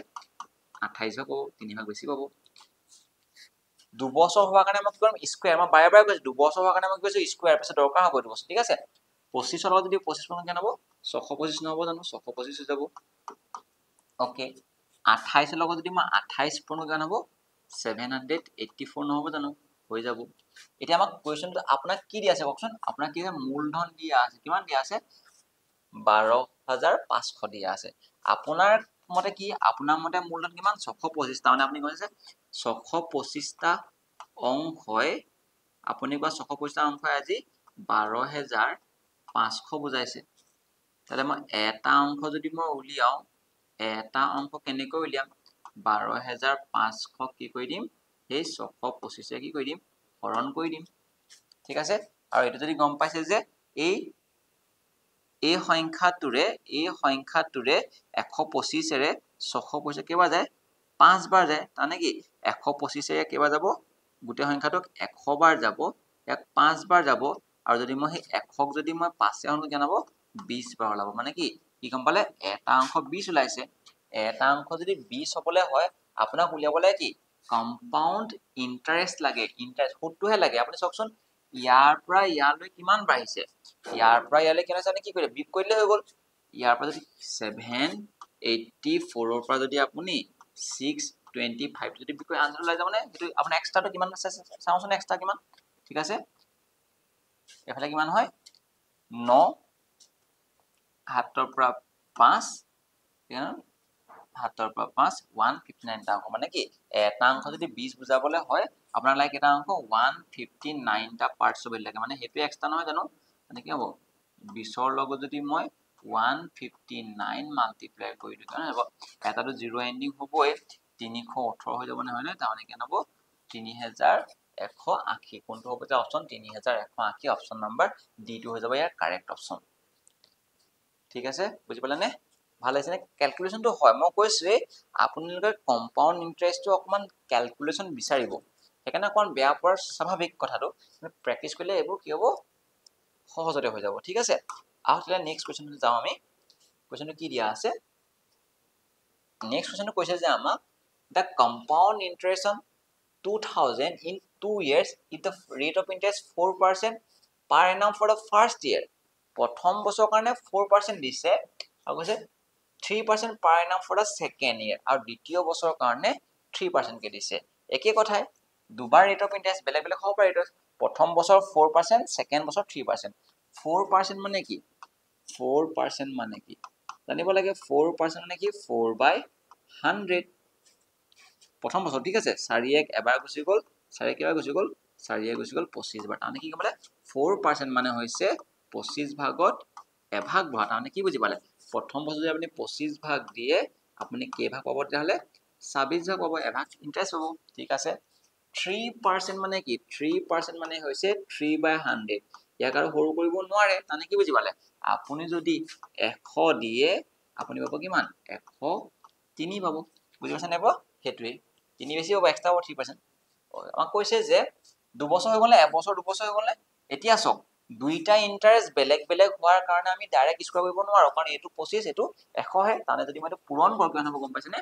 2500 নহব নে বাৰু 2500 হ'ব 25 পূৰণ 100 2500 আৰু যদি মই এটো পূৰণ কিমান হ'ব এটোটো 2600 হৈ গল 2660 78 মানে কি 2678 হৈ গল নে পূৰণ কৰিলো এট লগত এটো পূৰণ কৰিলো কেন 2678 হৈ গল এতিয়া আমাক কোৱেশ্চনটো কৈছে যে the compound interest to কিমান হ'ব দিছে আপোনাক কি দিয়া আছিল 2000 টকাটো কি দিয়া আছিল প্ৰিন্সিপাল দিয়া আছিল নে আপুনি যাক 2500 বুলি কৈছে আপুনি যাক 2500 অংক বুলি কৈছে দেই 2500 টা অংক মই এক্স আহে বুলি কৈছো ন 2500 টা অংকই আপোনাক কিমান বুজাই আজি 2000 টকাটো বুজাইছে তাহলে এটা অংক কেনেকৈ উলিয়াব এটা অংক আপুনি কি কৰিব এই 2000 টো হৰণ কৰি দিব 2500 ডাবল যে কেনসেল গুচি গল 5 গুচি গল 4 বাৰ 5 গুচি গল 5 বাৰ তাৰমানে কি হৈছে 4/5 কেটা অংক এটা অংক 4/5 আপোনাক উলিয়াবলৈ কৈছে কি কম্পাউন্ড ইন্টাৰেষ্টটো আপুনি চাব যে কেটা অংক বাঢ়িছে 2500 ৰ পৰা 2678 হ'ব কাৰণে কি 178 বাঢ়িছে নে বাৰু 178 মানে কি হৈ গৈছে এটা অংক যদি ইমান হ'বলে হয় আমাক লাগে কি 178 টা অংক লাগে হয় না আমাক ইন্টাৰেষ্ট উলিয়াবলৈ কৈছে কিমান উলিয়াম তেতিয়ালে এনে 4/5 ৰ লগত মই কি কৰি দিম 178 টো পূৰণ কৰি দিম আৰু যেটো পূৰণ কৰো কিমান হ'ব ইয়াৰ লগত মই পূৰণ কৰোচোন 68 680 32 712/5 হৈ যাব এটো যদি মই কৰো 1424 এঘাৰ আগত দশমিক হৈ যাব ঠিক আছে 142.4 দেখিছে নে অপচন নাম্বাৰ এ সক মোৰ ক্যালকুলেশনবোৰ কমান দেখিছে ফাস্ট কৰিছো কেনেকে মই ডাইৰেক্ট এই যে 4 into 178 মই কি বুলি কম পাইছে নে ডাইৰেক্ট মই এই 17 4 যে জানো যে মই 68 বুলি এটা 0 মানে 680 হৈ গল আকৌ 8 4 গুণ 32 মানে মই মুখতে কৰি পিনি মই কিবা এটা যোগ কৰি পিনি 712 মুখতে পাই গলো গম পাইছে নাই সেই বস্তুবোৰ জানিব লাগিব তাৰপৰা মই এইগিলা পূৰণ কৰি যে মই 712 পালো তাক 5 এ হৰণ কৰা মানে কি মই গম পা যে 5 এ কোনোবা এটা সংখ্যাক হৰণ কৰা মানে কি এই সংখ্যাটো ডাবল কৰি দুগুণ কৰি তাক 11 আগত দশমিক দি দিয়া মোক যদি কোনোবাই কয় এই 16 টোক 5 এৰে হৰণ কৰা মই কি কৈছে নে মই বেলেগ একো নকৰো এই ডাবল কৰি দিম 32 হৈ যাব মানে 16 গুণ 32 তাৰ 11 আগত দশমিক দি দিম মানে 3.2 এনাউন্সমেন্ট এপ্ৰোচ জানিব লাগিব আমি লাহে ঠিক আছে পৰীক্ষা যদি চাপিছেহি আমি এতিয়া নৰমালি যেনেকৈ মেথডলজি কৰিব নালাগে মই বাৰে বাৰে কৈছো মেথডলজি আপুনি যদি এই মেথড শিকা নাই শিকক যদি ভাল লাগিছে যদি কৰিব পাৰিছে যদি কনফিডেন্স আছে তেতিয়া আপুনি এই মেথড কৰক ঠিক আছে নতুন শিকি পিনে আপুনি কনফিউজ নহব এতিয়া যেহেতু একদম সময় সমাগত জাস্ট কুৱেশ্যনবোৰ চাওক আৰু এনেধৰণৰ কুৱেশ্যনে আহিব ঠিক আছে নেক্সট কুৱেশ্যন কি হৈছে চাওকচোন a certain sum amounts to 583 in 2 years আমাৰ কিবা এটা সাম আসলে এটা মূলধন আছে কি certain মানে নিৰ্দিষ্ট পৰিমাণৰ এটা মূলধন আছে গম নাপা কিমান কিন্তু amounts মানে কি কম্পাউণ্ড এমাউন্ট দিয়া আছে 5832 ঠিক আছে আমাক কৈছে টাইমটো কৈছে 2 বছৰ দিয়া আছে মই ফাৰ্স্ট কৰিছো এতিয়া ঠিক আছে ৰেট অফ ইন্টাৰেষ্টটো কি দিয়া আছে 8% দিয়া আছে এটা কৈছে সামটো কিমান তাৰ মানে এই মূলধনটো কিমান আছিল আপোনাক কৈছে যে কিবা এটা মূলধন আছিল হেইটো কি হৈ গল বুলি কৈছে 5832 হৈ গল বুলি কৈছে খালি কে বছৰ 2 বছৰ লাগিলে মই ৰাখিব 2 বছৰ লাগিলে আৰু 8% কে ইন্টাৰেষ্ট লওঁতে লাগিছে বুলি কৈছে ঠিক আছে আজি আমাক কি দিয়া আছে এমাউন্ট দিয়া আছে মই কৈছো না সদায় আমি এই ৰেশিও মেথডৰ কৰিবলৈ চাম খুব সুবিধা হ'ব 8% আমি গম পাব লাগিব যে এটো 8 বাই কি হয় 100 হৈ গল 4 ৰে গুছি গল ইয়াক দুবাৰ 4 ৰে গুছি গলে 25 বাৰ তাৰ মানে কি বুজি পালে 25 ভাগত 2 বহা আপুনি যদি 25 ভাগ দিয়ে তাৰ মানে দুভাগ পালে কেনে 27 হ'ব নহব এবছৰ দুবছৰ আছে না 25 যদি দিয়ে কিমান হ'ব কওকচোন 27 হ'ব নহব গোটে বস্তুটো ক্লিয়াৰ হৈছে নাই গোটে বস্তুটো ক্লিয়াৰ হৈছে ওকে এতিয়া চাওকচোন দুবছৰ আপোনাৰ হৈ গল যদি আমি এটো পূৰণ কৰি কেন হ'ব এটো হৈ যাব 625 হৈ যাব নে আৰু যদি আপুনি 27 দুটা পূৰণ কৰি কেন হ'ব কওকচোন 729 যোৱাবাৰ আহিছে দেই 27 ৰ দুটা পূৰণ কৰিলে কেন হ'ব 729 হ'ব ঠিক আছে এতিয়া চক আপুনি কি বুজি পালে দুবছৰ যদি আপুনি যদি 625 টকা দিয়ে এটো প্ৰিন্সিপাল আপুনি ঘূৰাই কিমান পাব আপুনি এমাউন্ট হিচাপে কেন হ'ব 729 আৰু আপুনি যেটো 729 বুলি যে কৈছে সেই 729 টো কি হয় ৰেশিও আছে মানে কি অংশ বুজাব 729 টা অংক কেন হৈছে আজি আপোনাক এইটো বুজাইছে কিমান বুজাইছে 5832 বুজাইছে গম পাইছে নাই কোৱা ওকে তেলে মই উলিয়াম কি এটা অংক উলিয়াম এটা অংক উলিয়ালে 5832 divided by কেন হ'ব 729 ওকে তাৰ পৰা আমাক লাগে কি উলিয়াবলৈ কৈছে আমাক মূলধনটো মানে কেটা অংক উলিয়াবলৈ 625 টা অংক ঠিক আছে এতিয়া মই চাওচোন এইটোৱে এটো কিমান বাৰ যাব পাৰে মই দেখিছো যে এই 583 729 এ এবাৰো নাযায় তাৰ মানে কি 10 বাৰতকৈ কম যাব আৰু 9 আছে ইয়াত 9 আছে ইয়াত 8 আছে আমি ইউনিট চাওচোন 9 ৰ লগত এনেকুৱা কি সংখ্যা পূৰণ কৰিম যাতে এককৰ ঘৰত 2 ওলাই 9 8 গুণ 72 তাৰ মানে কি 8 টাইমছ যোৱা চান্স এটা আছে মানে 8 টাইম যদি মই কৰি চাও 9 8 গুণ 72 2 থাকিলে 7 কেৰি হৈ গল 24 আৰু 7 যদি কও 33 হৈ গল ঠিক আছে মিলি আছে মানে ঠিক আছে আমি যদি কৰো এটো বস্তু মিলি আছে এতিয়া 8 বাৰ গুছি গল এটা ভাগ যদি 8 হবলে হয় তেতিয়া মই চাম যে আমাক কেটা ভাগ লাগে 625 টা ভাগ লাগে হয়নে 625 টা পাৰ্ট যদি মই উলিয়াও তেতিয়া কি কৰিব লাগিব 8 ৰ লগত যদি মই 625 টো পূৰণ কৰি দিও কেনে হ'ব 480 আৰু 200 মানে কি হ'ব 5000 হৈ যাব আমাৰ ইয়াৰ আনসাৰটো যদি মাল্টিপ্লাই কৰো দ্যাট মিন্স কি অপচন নাম্বাৰ ডি টো হ'ব আমাৰ কাৰেক্ট অপচন ঠিক আছে মই কি কৰিলো এতিয়া মাল্টিপ্লাই মই দেখাই দিছো 625 ৰ লগত মই কেনেকৈ 8 পূৰণ কৰিলো চাওক মই 600 বুলি ভাবিলো 600 বুলি হলে কি হ'ব 8 6 গুণ 48 কি হ'ব আৰু দুটা 0 আহিব নাহিব 600 হলে আৰু 25 যদি মই 4টা কৰো 100 হয় 8টা লৈকে 200 হ'ব নহব তানে কি হৈ যাব দ্যাট মিন্স 5000 হৈ যাব আমাৰ ইয়াৰ আনসাৰ ঠিক আছে এতিয়া আমি নেক্সট কোৱেশ্চনটোলৈ যাও কি দিয়া আছে নেক্সট টো কৈছে যে the compound interest on rupees 8000 for 15% per annum 2 years 4 months compounded annually is এটা কৈছে যে আপোনাৰ 8000 টকা এটা আছিল তাৰমানে আপোনাৰ কি আছিল আপোনাৰ মূলধনটো 8000 টকা আছিল আৰু আপুনি 15% তাৰমানে কি আপোনাৰ যেটো ৰেট অফ ইন্টাৰেষ্টটো 15% আছিল খালি আমাক কুৱেশ্যনত মেনশন কৰিছে যে পাৰ এনাম মানে কি এবছৰতহে তাক কি দিব 15% দিব হেতু মই ৰাখিব ঠিক আছে এটা কৈছে ফৰ 2 ইয়াৰ্স টাইম কিমান দিয়া আছে টাইম দিয়া আছে 2 ইয়াৰ্স দিয়া আছে আৰু 4 মান্থ টো দিয়া আছে 4 মান্থ দিয়া আছে 2 বছৰ 4 মাহ এটা কৈছে compounded annually মানে কি হৈছে আমি হেতু বছৰি ক্যালকুলেট কৰিম মানে এবছৰৰ মূৰে মূৰে হিচাপ কৰিম হেতুৱে মিনিং compounded annually মানে কি হৈছে আমি যদি চক্ৰবৃদ্ধি হ'ব মানে বছৰৰ মূৰে মূৰে হ'ব ঠিক আছে এটা আছে তিলা আমাৰ compound interest কিমান হ'ব দিছে এই গুটে কন্ডিশনটোৰ মতে এটা সব মই এই 4 মাহটোৰ কথা অলপ দেৰিকে ভাবিম কিন্তু মই জানো যে এবছৰত কিমান পায় 15%। আপোনালোকে গম পাব লাগিব যে 15% মানে ফ্ৰেকচনেল ভ্যালুটো কিমান হয় 5ৰে গুচি গ'ল 3 বাৰ 5এ গুচি গ'ল 20 বাৰ মানে কি গম পালে 20 ভাগত 3 ভাগটো বুজাইছে 15%। মানে মই গম পালো যে প্ৰথম বছৰ যদি মই 20 ভাগ দিও মই 23 ভাগ পাম এটো প্ৰথম বছৰ। এনেকৈ কেই বছৰ পাম মই 2 বছৰ পাম নহয়। আকৌ যদি মই 20 ভাগ দিও মই পাম 23 ভাগ। ঠিক আছে এটো দ্বিতীয় বছৰ হৈ গ'ল। নেক্সট কিন্তু 4 মাহে আছে 3 বছৰ নহয় 2 বছৰ হৈ গ'ল 2 বছৰ 3 বছৰ নহয় 4 মাহে দি আছে সম্পূৰ্ণ 3 বছৰ নহল কেনে চক আপুনি গম পায় যে আপোনাক এবছৰত কিমান ইন্টাৰেষ্ট দিয়ে 15% দিয়ে 15% দিয়ে। আপুনি তে উলিয়াব লাগিব যে সেই 4 মাহত কিমান পাম 4 মাহত 15 দিলে লস হৈ যাব ন তাৰ মানে কি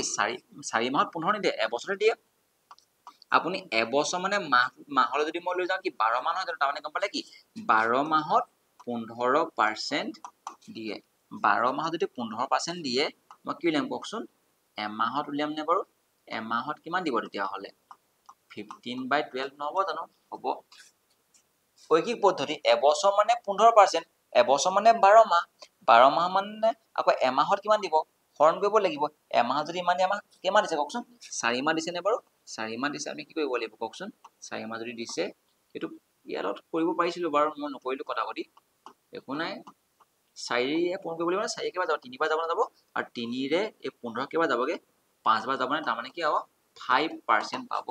ইন্টাৰেষ্ট 4 মাহ তাৰমানে গম পালে যে 5% মানে কি গম পাইছে 5% যে পাব বুলি গম পালে 5% মানে হৈছে 1/20 এনেকে 1/20 5ক যদি মই 1ৰে হৰণ কৰো 5% মানে কি 5ক হৰণ কৰিব লাগিব মানে 5 1 এবাৰ 5 1 এবাৰ 20 বাৰ যাব 20 ভাগত এভাগ বাঢ়িব তাৰ মানে কি আপুনি যদি 20 ভাগ দিয়ে তানে হৈ যাব কিমান 21 ভাগ। ঠিক আছে বুজি পালে নাপালে কেনেকৈ উলিয়াবলে গোটেই বস্তু মাহলৈ লৈ গলো এমাহৰ উলিয়াই দিলো তাৰপা 4 মাহৰ উলিয়াই দিলো 5% পাব 4 মাহত। ঠিক আছে বুজি পালে মহাই দিও ওকে। নেক্সট যদি মই চাও এটো এবছৰ 2 বছৰ 4 মাহত ইমান। ঠিক আছে যদি মই পূৰণ কৰো কিমান হৈ যাব 2 দুগুণ 4 4 দুগুণ 8 তিনটা 0 আহি যাব 8000 হৈ গ'ল। এইটা যদি মই পূৰণ কৰো 23ৰ লগত যদি মই 23 পূৰণ কৰো 529। ঠিক আছে 23ৰ লগত যদি মই 23 পূৰণ কৰো 529 23ৰ কিউব হৈ গ'ল। তাত যদি মই 21 নকৰিম ক্যালকুলেশনটো চাব মই যদি 21 নকৰি যদি মই 20 কৰা হলে কিমান হলতেন 1058 হলতেন এটা 0 আহিলতেন। মই কৰিলো কি এবাৰ মই 20 বাৰহে কৰিলো 21 বাৰ কৰালে কিমান আৰু এবাৰ যোগ কৰিব লাগিব নে বাৰু 529 হৈ যাব নে যদি মই কৰো ঠিক আছে হ'ব 9 10 11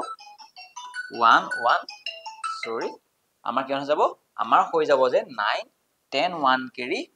5 + 5 10 1 কেৰি 11 হৈ যাব মিন্স কিমান যাব 11109 হৈ যাব এটা পূৰণ কৰিলে। ঠিক আছে ক্যালকুলেশনটো মই কৰিলো। ঠিক আছে এতিয়া চাওকচোন আপুনি যদি 8000 দিয়ে আপোনাৰ 11100 কিমান হৈ যাব 9 হৈ যাব। এটা চাওকচোন আপোনাৰ প্ৰশ্ন মতে কিমান দি আছিল আপোনাৰ মূলধনটো কিমান আছিল 8000 আজি আপুনি ৰেশিও মেথডৰ সহায়ত কি পাইছে 8000 পাইছে নাই পোৱা মানে কি বুজি পালে আপুনি যেটো 8000 টা অংশ বুলি কৈছিল ৰেশিও মেথডত আজি হেতুৱে আজি আমাৰ 8000 ওলাই গৈছে কোইনসিডেন্টলি মানে কি হৈছে আমাৰ ইন্টেনশনালি নাছিলে বস্তু নিজে নিজে মিলি গল 8000 টা অংক যদি 8000 বুজায় তেলে এটা অংকই কিমান বুজাব কোৱাচোন 8000ক মই সেই 8000 এ হৰণ কৰিব লাগিব না লাগিব তাৰমানে কিবা যাব এবাৰ না যাব জানো তাৰমানে এটা অংকই আজি 1 বুজাইছে এতিয়া আমাক উলিয়াবলৈ কৈছে কি চোৱাচোন আমাৰ কম্পাউণ্ড ইন্টাৰেষ্ট তাৰমানে কিমান হ'ব তেতিয়াহলে কিমান বাঢ়িছে ইয়াৰ পৰা ইয়ালৈ 3109 নাই বঢ়া জানো আৰু সেই 3109 টা অংক কিমান হ'ব আজি এটা অংক যদি 1 বুজায় 3109 টা অংকই আজি কিমান বুজাব তেতিয়াহলে 3109 টো বুজাব তাৰমানে অপচন কোন হ'ব তেতিয়াহলে 3109 অপচন নাম্বাৰ এ খুব ধুনীয়া ধুনীয়া কোৱেশ্চন হয় নহয় আমি এই কোৱেশ্চনবোৰ এই এপ্ৰ'চবোৰ যদি সহায়ত কৰো খুব সহজতে আমাৰ উত্তৰ ওলাই দিব। ঠিক আছে নেক্সট কোৱেশ্চনটো চাওঁচোন কোৱেশ্চনটো কি দিয়া আছে আমাক কৈছে a certain sum এটা মূলধন আছিলে certain sum মানে নিৰ্দিষ্ট পৰিমাণৰ মূলধন কিমান আছিলে মই গম নাপাওঁ এতিয়ালৈকে ঠিক আছে invested 4% per annum মানে rate of interest টো কি দিয়া আছে 4% কে দিব খালি কি কৈছে per annum ওকে এবছৰ দিব 4% এটা কৈছে কম্পাউণ্ডেড হাফ ইয়াৰলি, এইটো বহুত বেছি ইম্পৰ্টেণ্ট। আগতে আমাৰ আগৰ কুৱেশ্যনটো কি আছিলে মনত আছেনে? কম্পাউণ্ডেড এনুৱেলি আছিলে, এতিয়া কৈছে কম্পাউণ্ডেড হাফ ইয়াৰলি, মানে কম্পাউণ্ডেড এনুৱেলি মানে কি আছিলে? এবছৰৰ মূৰে মূৰে হিচাপ কৰিব। আজি কম্পাউণ্ডেড হাফ ইয়াৰলি মানে কি? হাফ ইয়াৰলি আধা বছৰ, মানে কি ছমাহৰ মূৰে মূৰে, আধা বছৰ ছমাহ নহয় জানো, আধা বছৰ মূৰে মূৰে হিচাপ কৰিব। কৈছে এমাউণ্টছ টু 7803, মানে 7,803 টকা হৈ যায় বুলি কৈছে এমাউণ্টটো। আমাক কম্পাউণ্ড এমাউণ্টটো দিয়া আছে কি? 7,803 টকা হৈ যায় বুলি কৈছে। ঠিক আছে, এতিয়া কৈছে at the and of 1 year, এবছৰ পাছত হৈ যায় ইমান। এই পইচাটো কি হৈছে? এবছৰ পাছতে হৈছে দেই 7,803 টকাটো। এতিয়া কৈছে চামটো মূলধন কিমান আছিলে? আমাক কৈছে যে আপোনাৰ কিবা এটা পইচা আছিলে, মূলধন আছিলে, সেই মূলধনটো এবছৰত ইমান হৈ যায় বুলি কৈছে। খালি কৈছে যে ৰেট অফ ইণ্টাৰেষ্ট কিমান হয়? 4% কে পাৰ এনাম, এবছৰত 4% দিয়ে, খালি হিচাপ কৰোঁতে কি কৈছে? ছমাহৰ মূৰে মূৰে কৈছে। এতিয়া মোক কওকচোন, ছমাহৰ মূৰে মূৰে যদি মই হিচাপ কৰোঁ, আমাৰতো এবছৰ আছিলে হয় নহয়? এবছৰ আছিলে, সেই এবছৰত ছমাহকে কেইবাৰ পাব বাৰু? দুবাৰেই পাব, কাৰণ আমাৰ কি 12 মাহে কি হ'ব? এমাহ, 2 মাহ, 3 মাহ, 4 মাহ, 5 মাহ, 6 মাহ, 7 মাহ, 8 মাহ, 9 মাহ, 10 মাহ, 11 মাহ, 12 মাহ। এইটো 12 মাহ হোৱা নাই নে? তাৰমানে কি গম পাইছেনে? এই প্ৰথম যে এভাগ, দুভাগ, 3 ভাগ, 4 ভাগ, 5 ভাগ, 6 ভাগ, এই প্ৰথম ছমাহত মানে কি হ'ব গম পাইছেনে? এবাৰ কাউণ্ট হ'ব, আৰু নেক্সট ছমাহত কি হ'ব? এবাৰ কাউণ্ট হ'ব, মানে কি হ'ব? দুবাৰ কাউণ্ট হ'ব বছৰেকত। সেইকাৰণে এতিয়া মোক কওকচোন, যদি মই এই প্ৰথম ছমাহত যদি মই 4% দি দিওঁ, ইয়াকো যদি মই 4% দি দিওঁ, 4 + 4 চোন 8% হৈ যাবগে। কিন্তু আমাক এবছৰত কিমান দিম বুলি কৈছিলে? এবছৰত কেনে বুলি কৈছে? 4% দিম বুলি কৈছিলে। সেইকাৰণে বস্তুটো কি হয়,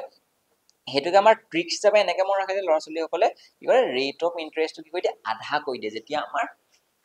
পাৰ এনাম দিয়া থাকিব, আমাক যেতিয়া হাফ ইয়াৰলি বুলি কৈ দিয়ে, সেই যিটো ৰেট অফ ইণ্টাৰেষ্ট দিয়া থাকে তাক আমাক আধা কৰি দিয়ে। কনচেপচুৱেলি হ'ব,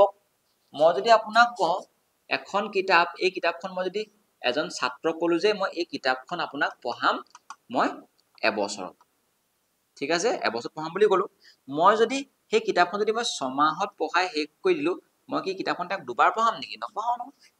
মোৰ কথাটো কি আছিলে কি? মই এই কিতাপখন শেষ কৰিম এবছৰত, কিন্তু মই কি কৰিলোঁ? মই ছমাহতে শেষ কৰি দিলোঁ। উপায় নাই, ভালহে, তাকতো মই দুবাৰ নপঢ়াওঁ ন।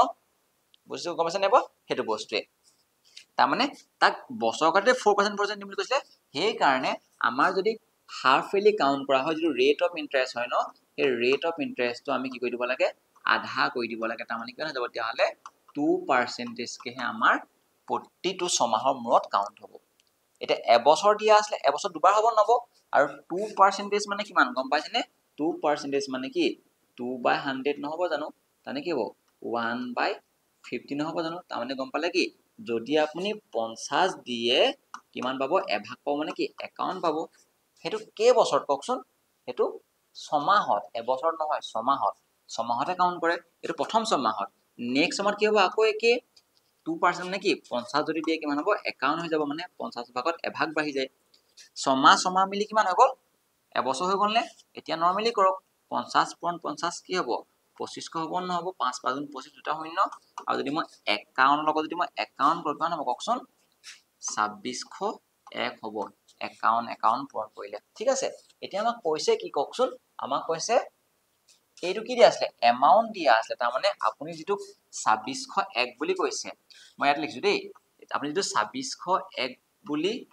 কৈছে, যাক আমি ৰেচিঅ' কৈছোঁ, মানে অংশ বুলি কৈছোঁ, মানে সেইটোৱে আজি কিমান বুজাইছে? 7803 বুজাইছে। তাৰমানে কিমান হৈছে? 7803 বুজাইছে। তাহলে মই কি উলিয়াম? এটা অংশ উলিয়াম, এটা অংশৰ ভেলু উলিয়াম, হয় নহয়? এটা কিমান হ'ব তেতিয়াহ'লে? 7803 / 2601 নহ'ব জানো? ইয়াক কেইবাৰ যাব গম পাইছে? 3 বাৰ যাব। ইয়াক কেইবাৰ যাব? 3 বাৰ যাব। এটা অংশ যদি 3 হ'বলৈ হয়, আপোনাক উলিয়াবলৈ কৈছে কি? চাম মূলধনটো। আপোনাৰ মূলধনটো কেনে কওকচোন? 2500 হয় নহয়? এটা অংশ যদি 3 হ'বলৈ হয়, 2500টা অংশ কিমান হ'ব তেতিয়াহ'লে? 2500টা অংশ। এটা অংশ 3 হ'বলৈ হয়, 2500টা অংশ 3 পূৰণ কৰিব লাগিব নালাগিব? তেনেকৈ হ'ব 7500 হৈ যাব আনচাৰ। 7500। অপশ্যন কোনটো হ'ব তেতিয়াহ'লে? 7500, অপশ্যন নম্বৰ C2 হৈ যাব আমাৰ কাৰেক্ট অপশ্যন। খুব ধুনীয়া কুৱেশ্যন হয়, পৰীক্ষাত এই কুৱেশ্যনবোৰে আহিব। লিখি থওক আপোনালোকে এই PDF টো কৰাৰ পাছত কম্পাউণ্ড ইণ্টাৰেষ্টৰ কুৱেশ্যন কমন পৰিবই আমাৰ ষ্টেট এক্সামত আপকামিং এডিএ পৰীক্ষা ঠিক আছে কাৰণ কি হৈছে মই প্ৰতিটো ধৰণৰ কুৱেশ্যন ৰাখি থৈছো ইয়াত ঠিক আছে আৰু এটা সিম্পল ইণ্টাৰেষ্টৰ কুৱেশ্যন এটা ভিডিঅ এটা আহিব আৰু তাত আমাক কি হ'ব এটা মিক্স সিম্পল আৰু কম্পাউণ্ড মিক্স কৰি এটা ভিডিঅ আহিব ঠিক আছে ওকে নেক্সট এটা কম্পাউণ্ড ইণ্টাৰেষ্ট চক্ৰবৃদ্ধি সুদটো অন 30,000 আমাক কৈছে যে P মানে প্ৰিন্সিপাল দিয়া আছে অন বুলি কৈছে মানে কি 30,000 টো কি হয় মূলধন হয় 7% পাৰ না মানে কি দিয়া আছে ৰেট অফ ইন্টাৰেষ্ট যে 7% পাৰ না এবছৰহে দিয়ে পাৰ না এবছৰ 7% কে দিয়ে বুলি কৈছে ওকে তাৰ পৰা কৈছে যে for a certain time কি বুলিছে certain time তো আমাক দিয়া নাই আজি কিবা এটা নিৰ্দিষ্ট সময়ৰ কাৰণে টাইমটো কাৰণে কিমান বুলি দিছে বুলি কৈছে 4347 এটো কি দিছে কম্পাউণ্ড ইন্টাৰেষ্ট 30,000 টকা এটা যদি মই 7% কে যদি মই ইন্টাৰেষ্ট লওঁ কিবা এটা সময়ৰ কাৰণে টাইমটো যদি গণ নাপা কিমান সেই কম্পাউণ্ড ইন্টাৰেষ্ট কিমান দিয়ে বুলি কৈছে 4,347 টকা দিয়ে বুলি কৈছে এটা কৈছে যে সেই the time to কিমান এই কোৱেশ্চনটো আহিছে SSC SI টো আহিছে CGL টায়াৰ টো 2016 চনটো আহিছে কিমান কমন কোৱেশ্চন আপোনালোকে এই ভিডিঅ'বোৰ চোৱাৰ পাছত অকল এডিআৰই বুলি পৰীক্ষাই নহয় আমাৰ এই ভিডিঅ'বোৰ আপকামিং ৰেলৱে পৰীক্ষা SSC এতিয়াতো CGL হ'বই মানে 9 তাৰিখৰ পৰা CGL আছে এই সকলো পৰীক্ষাৰ কাৰণে কি হ'ব এইবোৰ আপোনাৰ সাফিচিয়েন্ট হয়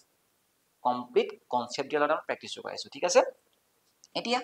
আপোনালোকে গম পাইছে যে আমি সদায় কি কৰো আমি সদায় চেষ্টা কৰো যে ইন্টাৰেষ্ট প্ৰিন্সিপালৰ এমাউন্টটো উলিয়াবলৈ চাওঁ ৰেশিঅ হয় নহয় এটা চকচোন আপোনাক 7% দিয়া আছে এটো গম পাইছে তাৰ মানে আপুনি 7% মানে কি গম পাইছে 7% মানে গম পাইছে যে আপুনি যদি 100 দিয়ে 107 পায় হেতু গম পাইছে এটা খালি এনেকৈ কেই বছৰ যাব আমিতো গম পোৱা নাই ন কাৰণ টাইমটো উলিয়াবলৈ কৈছে আৰু টাইমটো আমি যেতিয়া পূৰণ কৰি দিয়ে ন পূৰণ কৰিলে কি হ'ব আপোনাৰ কি ওলাব পূৰণ কৰিলে আমাৰ কি ওলাব ইয়াত কি দিয়ে আমাক প্ৰিন্সিপালটো মূলধনটো দিয়ে অতৰিব আমি হেতু কথা কৈছিলো আমি আৰু এমাউন্টটো পাই যা হয় নহয় তাৰ মানে যদি 2 বছৰ হয় আমি স্কয়াৰ কৰো 3 বছৰ হলে আমি কিউব কৰো কাৰণ কেলে কাৰণ আজি ৰেট অফ ইন্টাৰেষ্টটো এটাহে হয় ৰেট অফ ইন্টাৰেষ্টটো এটা হোৱা মানে কি ভেৰি নহয় আৰু স্কয়াৰ ডাইৰেক্ট কৰিব পাৰিম কিউব ডাইৰেক্ট কৰিব পাৰিম ঠিক আছে তানে মই যদি কৈছো আপুনি কিমান দিছিলে কওকচোন আপুনি মই মহাইছো দেই এটো মহাইছো মই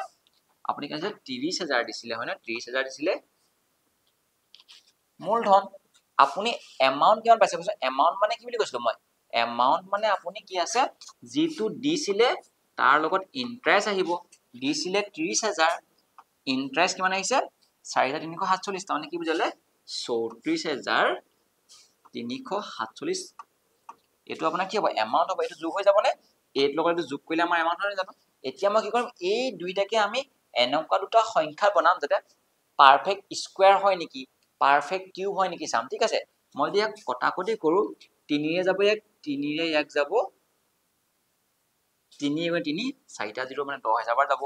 3 ৰে যদি মই এক কটাকটি কৰো 3 * 3 3 * 3 3 4 * 12 3 4 * 12 3 * 27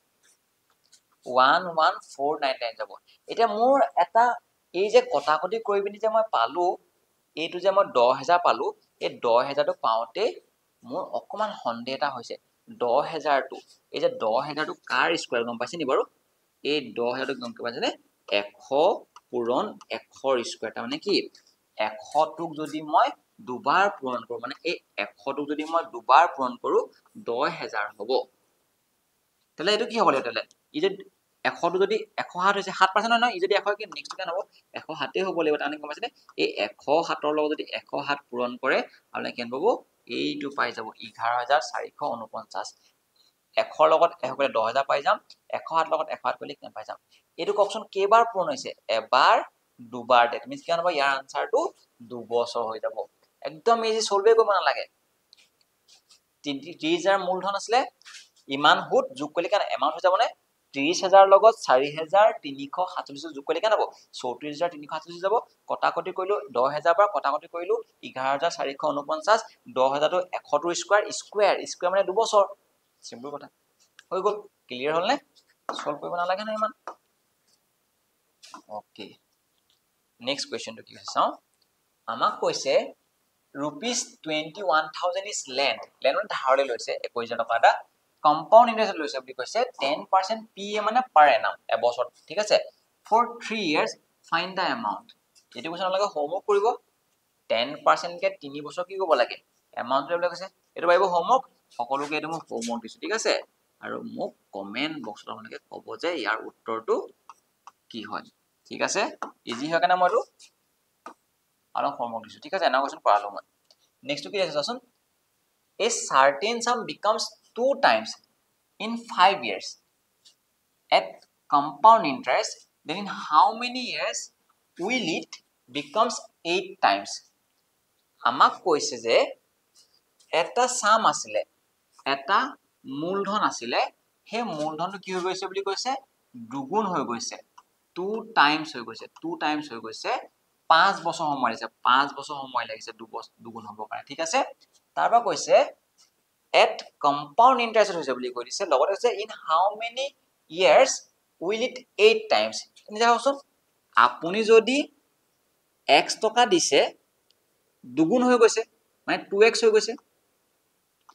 এই দুগুণ মানে কি 2 এটা কোন হৈ যাব এই দুগুণ হ'বৰ কাৰণে কেই বছৰ লাগিছে 5 বছৰ সময় লাগিছে বুলি কৈছে কম্পাউণ্ড ইন্টাৰেষ্টৰ এটা প্ৰপাৰ্টিজ আছে যে সেই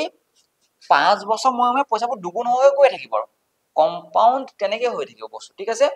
আপুনি x টকা যদি দিয়ে 5 বছৰ পিছত কি হৈ যাব 2x হৈ যাব আকৌ নেক্সট যদি মই 5 বছৰ পিছত কওঁ কি হ'ব এই পইচাটো দুগুণ হৈ যাব এই পইচাটো দুগুণ কিমান হ'ব তেতিয়াহ'লে ইয়াৰ দুগুণ কিমান হ'ব 2 দুগুণ 4 হৈ যাব নে মানে 4x হৈ যাব আৰু হেতু কিমান লাগিব কওকচোন হেতু কামত কিমান 5 বছৰ লাগিব না 5 বছৰ লাগিব বলা বলে নেক্সট কিমান হ'ব আকৌ যদি মই ইয়াক যদি দুগুণ কিমান হ'ব 4x যদি ডাবল কিমান হ'ব 8x হৈ যাব নে কওকচোন 8x হৈ যাব নে তাৰমানে কিমান হ'ব হেতু কিমান বছৰ 5 বছৰ লাগিব না লাগিব এটো এটা কম্পাউণ্ড ইন্টাৰেষ্টৰ প্ৰপাৰ্টিজ হয় যদি প্ৰপাৰ্টিজ গম পায় আপোনালোকে এই উইদাউট পেন এণ্ড পেপাৰ ইকুৱেশ্যনটো কৰিব পাৰে আপুনি জমা কৰিছিলে x টকা এটো কিমান হ'ল কওকচোন 8x হৈ গ'ল নে তানে কি ইয়াৰ 8 টাইমছ হৈ গ'ল নে আমাক কৈছে এই আপুনি দিয়া পইচাটোৰ যদি হি 8 গুণ হ'বলে হয় কিমান বছৰ সময় লাগিব হৈছে কিমান টাইম কোৱেশ্যন উঠিছে দেখিছেনে ইন হাউ মেনি ইয়াৰ্স 5 বছৰ 10 বছৰ 15 বছৰ দ্যাট মিন্স কিমান ইয়াৰ আনসাৰ কোনটো হ'ব অপচন নাম্বাৰ সি 15 বছৰ ঠিক আছে বুজি পালে নাপালে খুব ধুনিয়া কোৱেশ্যন হয় এতিয়া জাস্ট আমি ইয়াত পাৱাৰত ডিল কৰিব লাগে ঠিক আছে বেলেগ না কিমান গুণ হৈছে তাৰ মানে আপুনি নিজে হওকচোন হেই 8 যে হৈছে আমাৰ 2 টাইমছ কে হয় নহয় কোৱাচোন 2 টাইমছ কে হয় তাৰ মানে সব যে এই 8 টুক মই 2 ৰ কিমান পাৱাৰ হিচাপে বনাব পাৰিম 2 টু কে লৈছো কাৰণ 2 টাইমছ বুলি কৈছে নাই কোৱা শৰ্টকাটটো মই কাই দিছো 2 টাইমছ বুলি কৈছে নাই কোৱা 2 টাইমছ মানে কি এই আমাৰ হ'বগে লাগে 8 টাইমছ আমি চাব লাগে যে এই 8 টুক মই 2 ৰ কি পাৱাৰ হিচাপে লিখিব পাৰিম 8 টুক 2 ৰ কিউব হিচাপে লিখিব নোৱাৰিম জানো কোৱাচোন কিউব হিচাপে লিখিব পাৰিম আৰু যেটো পাৱাৰ হৈছে হে পাৱাৰটো লগত যেটো টাইম দিয়া আছে 5 টু কৈছে নে হে 5 ৰ লগত হে পাৱাৰটো ইনটু কৰি দিলে কিমান হ'ব 3 5 জাৰ 15 হৈ যাব কি লগ আছে নাই পোৱা যিমান টাইমছ কৰিব লাগে তাক কি কৰক হে নাম্বাৰটোক যিমান টাইমছ হৈছে হিমান টাইমছক পাৱাৰ হিচাপে লিখক 2 টাইমছৰ পাৱাৰ 3 হৈছে নে 2 3 জাৰ 8 হৈ গ'ল নে হে যেটো পাৱাৰ পালে হে পাৱাৰটোক যিমান ইয়াৰ্স দিয়া আছে যিমান সময় লাগে সেই টাইমছটো হ'বৰ কাৰণে তাৰ লগত মাল্টিপ্লাই কৰি দিও কিমান হৈ যাব আনসাৰ ওলাই যাব ঠিক আছে এনেকৈ প্ৰ্যাকটিক্যালি নকৰিলে হ'ব নেক্সট কোৱেশ্যনটো চাওঁচোন একেন কোৱেশ্যনটো ৰাখিছো চাগে মই ওকে নেক্সট কোৱেশ্যন দি আছে এইটো চাওক এটা চাওঁচোন একে 2 টাইমছ 7 বছৰ হয় এটা কৈছে তেতিয়া হলে সেম সামটো যদি আমাৰ 16 টাইমছ কৰিবলৈ হয় কিমান বছৰ লাগিব সিম্পল কথা মই কি বুলি কৈছো 2 টাইমছ কৰিব লাগে তাৰ মানে কিমান কৰিব লাগে 16 টাইমছ 16 টাইমছ কৰিব লাগে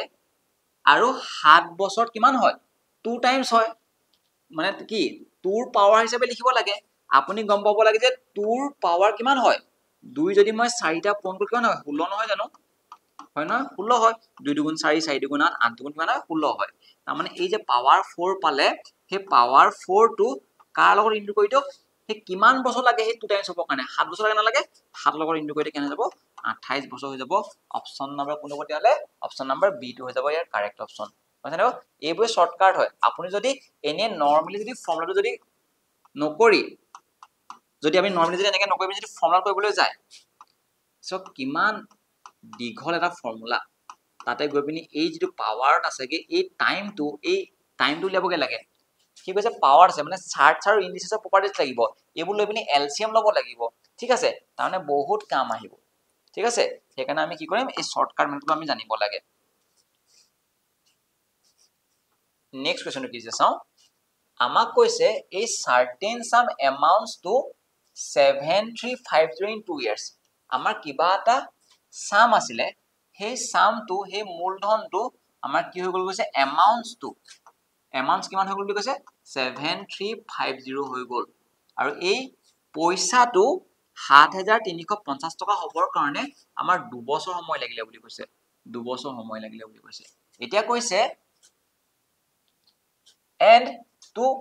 8575 আৰু সেই পইচাটোকে যদি মই 8575 কৰিবৰ কাৰণে মোৰ কিমান লাগিলে 3 বছৰ সময় লাগিলে এতিয়া কৈছে তেতিয়া হলে ৰেটটো কিমান ৰেট অফ ইন্টাৰেষ্টটো কিমান সদায় ৰেট যদি উঠে আমাৰ সদায় কি থাকিব পাৰ্সেন্টেজত থাকিব এটা মন ৰাখিব ঠিক আছে আপুনি নিজে অকমান আইডিয়া কৰকচোন কিবা এটা পইচা যে 2 বছৰ হৈ গল ইমান আৰু সেই পইচাটো 3 বছৰ হৈ গল ইমান আৰু যেহেতু গোটেই বস্তুটো কিহত হয় কম্পাউন্ড ইন্টাৰেষ্টৰ কোৱেশ্চন কৈছে ঠিক আছে এটো আমাক লিখা থাকিব কোৱেশ্চনটো কম্পাউন্ডেড ঠিক আছে এটা চাওচোন কম্পাউন্ডত কি হয় বাৰু আপুনি কিবা এটা পইচা দিব আপোনাক তাৰ ওপৰত এটা ইন্টাৰেষ্ট পাব আপুনি দিলে কিবা এটা প্ৰিন্সিপাল ইন্টাৰেষ্ট পালে তাৰ হৈ গল কি এমাউন্টটো তেলে মই A1 নাম দিছো এনে মই A1 নাম দিছো বুজি পাব কাৰণ ঠিক আছে এটো এবছৰ কম্পাউন্ড ইন্টাৰেষ্টৰ প্ৰপাৰ্টিজটো কি আপোনাৰ এতিয়া একাউন্টত কিমান আছে A1 আছে এই A1 ৰ ওপৰত আৰু কি লাগিব আকৌ ইন্টাৰেষ্ট লাগিব গম পাইছেনে আকৌ ইন্টাৰেষ্ট লাগিব নি আপোনাক কি হ'ব নতুন এটা পইচা হৈ যাব না যাব হেতু হৈ যাব A2 নাম দিছো এটো কেই বছৰ হৈ বছৰ 2 নম্বৰ বছৰ হৈ গলনে আৰু সেই 2 নম্বৰ বছৰতে কি হৈছে বুলি কৈছে সেই 2 বছৰতে হৈ যায় কিমান বুলি কৈছে 75 তাৰ মানে কি গম পালে আপোনাৰ সেই 2 বছৰতে আপোনাৰ যেটো এই A2 বুলি যে কৈছে হেতু আজি আপোনাৰ কিমান দিছে গম পাইছেনে 7350 দিয়া আছে আপোনাৰ ঠিক আছে নেক্সট থাৰ্ড এটো কি হ'ব আপোনাৰ এটা একাউন্টত কিমান আছে 7350 আছে নে তাৰ লগত আকৌ ইন্টাৰেষ্ট লাগিব নি কেনে যাব আপোনাৰ A3 নামৰ এটা এমাউন্ট হৈ যাব ইন্টাৰেষ্ট লাগিলে বাঢ়ি যাব নে বাঢ়ি পিনি মান হৈ যাব কিমান হ'ব নাজানো কাৰণ ইন্টাৰেষ্ট আমি গম নাপাওঁ নহয় এতিয়া কৈছে নেক্সট যেটো আমাৰ তৃতীয় বছৰ যেটো আমাৰ এই থাৰ্ড ইয়াৰ যেটো পইচা হৈ যায় ন হেতু কিমান হৈ যায় বুলি কৈছে থাৰ্ড ইয়াৰ হোৱা পইচাটো 8575 বুলি কৈছে তাৰ মানে কি এই যদি আমি A3 বুলি কৈছো আমি এটো গম পাওঁ আমাক কি দিছে 8575 ন 8575 এটা চাওক আপুনি অকমান ইমেজিন কৰকচোন এই লাইনটা অলপ ইগনোৰ কৰক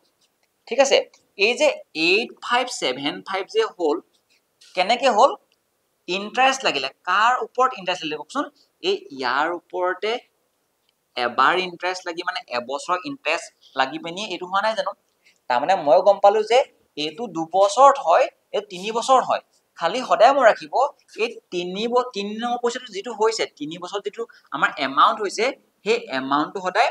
সেকেন্ড ইয়াৰটো লগতে লগ লাগি সেকেন্ড ইয়াৰটোৰ ওপৰতে ইন্টাৰেষ্ট হিসাব কৰি পিনে আমাৰ কি হয় হে এমাউন্ট হয় তাৰ মানে মই গম পাইছো যে এই থাৰ্ড ইয়াৰটো উলিয়াবৰ কাৰণে সেকেন্ড ইয়াৰটোৰে ইন্টাৰেষ্ট লাগে ঠিক আছে তাৰ মানে কি মই গম পাইছো যে এও আৰু ইয়াৰ গেপটো কিমান ইয়াৰ আৰু ইয়াৰ গেপটো হৈছে এবছৰ মানে এই পইচাটো গৈ পিনি এবছৰত গৈ পিনি ইমান হৈ গল তাৰ মানে মই কি হিচাপে ট্ৰিট কৰিব পাৰো কওকচোন ইয়াক মই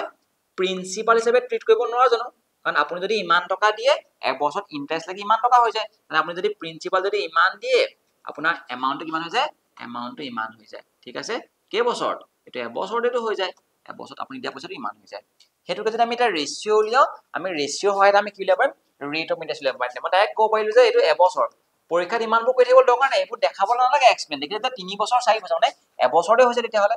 নেক্সট এটা কোৱেশ্চন কৰি দিম ক্লিয়াৰ হৈ যাব ঠিক আছে 8575 এহেতৰ ৰেশিওটো সিম্পলেস্ট ফৰ্ম কৰক এবছৰটো কাৰো স্কয়াৰ কিউব নহয় নহয় ৰেশিও হয় নহয় সেইকাৰণে কৈছো যে আমি ডাইৰেক্ট যিমান পাৰো কটাকটি কৰিম কি হ'ব এতিয়া এই নাম্বাৰটা মই কি যে যোৱা দেখিছো এই নাম্বাৰটো যাব 25 এৰে যাব হয় নহয় কাৰণ ইয়াত 50 এ কৈছে ইয়াত 75 এ কৈছে এটো মই গম পাইছো ইয়াক যাব 294 টাইম যাব ঠিক আছে আৰু ইয়াক যদি মই চাও ইয়াক যাব 343 টাইম যাব ঠিক আছে ইয়াক আৰু অলপ সৰু কৰো এতিয়া এই দুইটাকে দেখিছো যে মই কিহে যাব 7 এ যাব 7 4 * 28 7 2 * 14 7 এ ইয়াকো যাব 7 ৰ এটো কিউব হয় 7 এৰ ইয়া কিমান যাব 49 টাইমস যাব হয় নহয় তাৰ পৰা ইয়াক যাব 6 এৰে 7 টাইমস যাব আৰু 6 7 এ যাব ইয়াক 6 টাইমস যাব হয় নহয় 7 এ যাব ইয়াক 6 টাইমস যাব আৰু 7 এ যাব ইয়াক কিমান টাইমস 7 টাইমস যাব 7 7 49 দেখিলো যে আপুনি যদি 6টা অংক দিয়ে 7টা অংক হৈ যায় এবছৰ মানে ইয়াৰ পাৰ্সেন্টেজ ৰেট অফ ইন্টাৰেস্ট উলিয়াবলৈ কৈছে না একোৱা ৰেট অফ ইন্টাৰেস্ট কেনেকৈ উলিয়াব লাগে ওপৰত লিখিব লাগে ইন্টারেস্ট ঠিক আছে তলত লিখিব লাগে প্রিন্সিপাল ইনটু 100% এটো আছে ফর্মুলা ইন্টারেস্ট ডিভাইডেড বাই প্রিন্সিপাল আছে আপুনি যদি 6 টকা আসলে প্রিন্সিপাল হৈ যায় 7 টকা ইন্টারেস্ট কেটকা পাইছে 1 টকা পাইছে না পতা মানে কি সভাগ যদি দিয়ে আপুনি এভাগ বেছিকে পায় মানে ইন্টারেস্ট পায় ইনটু 100% মানে এটো হৈছে রেট অফ ইন্টারেস্ট সভাগৰ এভাগটো কিমান বুলি কোৱা হয় অপচন নাম্বাৰ এ 16.67% কেনে কৰিব পাৰে আপুনি 1 ৰ লগত 1 যদি পূৰণ কৰে 100 গুণে 100 তাক যদি মই 6 হৰণ কৰি কানো মতেলে 16.67 বা 66% একে কথা ঠিক আছে হেতুৱে আমাৰ অপচন নাম্বাৰ এ টো কাৰেক্ট হৈ যাব সভাগৰ এভাগ দেখাৰ লগে লগে আপুনি গম পাব লাগে 16.67% ঠিক আছে এটো ফ্ৰেকশনাল ভ্যালু ওকে নেক্সট কোৱেশ্চনলে যাও তেতিয়া হলে অকমান ক্যালকুলেটিভ আছিলে বাৰু হেতু কৰিব লাগিব লাগে নেক্সট টু কি কৈছে okay next to কৈছে যে আমাক the sum of money amounts to 38400 in 4 years আমাক কৈছে এটা মানি আছিলে হি এমাউন্ট হৈ যায় 38400 হৈ যায় বুলি কৈছে ঠিক আছে আৰু 4 বছৰ হৈ যায় বুলি কৈছে 4 বছৰ লাগে ইমান হ'ব কাৰণে আৰু হে পইচাটোকে যদি and 48600 হৈ যায় বুলি কৈছে আৰু এটো হ'ব নে কেই বছৰ লাগে বুলি কৈছে এটো হ'ব কাৰণে আমাক 6 বছৰ সময় লাগে বুলি কৈছে 38 4 হ'ব কাৰণে 4 বছৰ আৰু 38 6 হ'ব কাৰণে কি বছৰ লাগে 6 বছৰ সময় লাগে তাৰ মানে কি বুজি পালে এই দুইটাৰ মাজত গেপটো কিমান 2 বছৰ আৰু মই কৈছিলো যে 2 বছৰ যদি গেপ হয় স্কয়াৰ হ'ব ৰেশিওটো কি হ'ব স্কয়াৰ হ'ব ঠিক আছে মই কৈছিলো এওঁলোক আমি কি উলিয়াম এটা ৰেশিওটো উলিয়াম 38400 is to 48600 তাৰ মানে এটো কি হয় এটা যদি আপুনি প্ৰিন্সিপাল দিয়ে এটা মানে কি পাই যাব এমাউন্ট পাই যাব এই ৰেশিওটো যে পাইছে কি পাইছে 2 বছৰ বুলি আপুনি গম পালে গেপটো কাৰণ 4 বছৰ আৰু 6 বছৰ মাজত গেপটো 2 বছৰ না তাৰ মানে কি দুটা সংখ্যাৰ প্ৰডাক্ট মানে স্কয়াৰটোৱে হ'ব এটো সংখ্যা দুটা সংখ্যাৰ এটো ৰেশিওটো মন আছে না দুটা সংখ্যা পূৰণ কৰি নিতে পাব লাগিব হয়নে স্কয়াৰটো হ'ব লাগিব এটো এটালৈকে পাৰফেক্ট স্কয়াৰ আমি কটাকটি কৰিম ইয়াক দুইটা দুটা কটাকটি কৰিলো ঠিক আছে তাপা যাব ইয়াক কিহে যাব 3 এ যাব ইয়াকো 3 এ যাব ঠিক আছে 9 গৈ আছে নেকি ইয়াক গৈছে 11 3 এ যাব ঠিক আছে 3 এক এবাৰ 3 দুগুণ 6 3 8 গুণ 24 এটো কৈছিল 128 বাৰ 3 এ যদি ইয়াক কৰো 3 গুণ 3 3 গুণ 18 3 দুগুণ 6 হৈ গল এ যদি মই এটো কৰো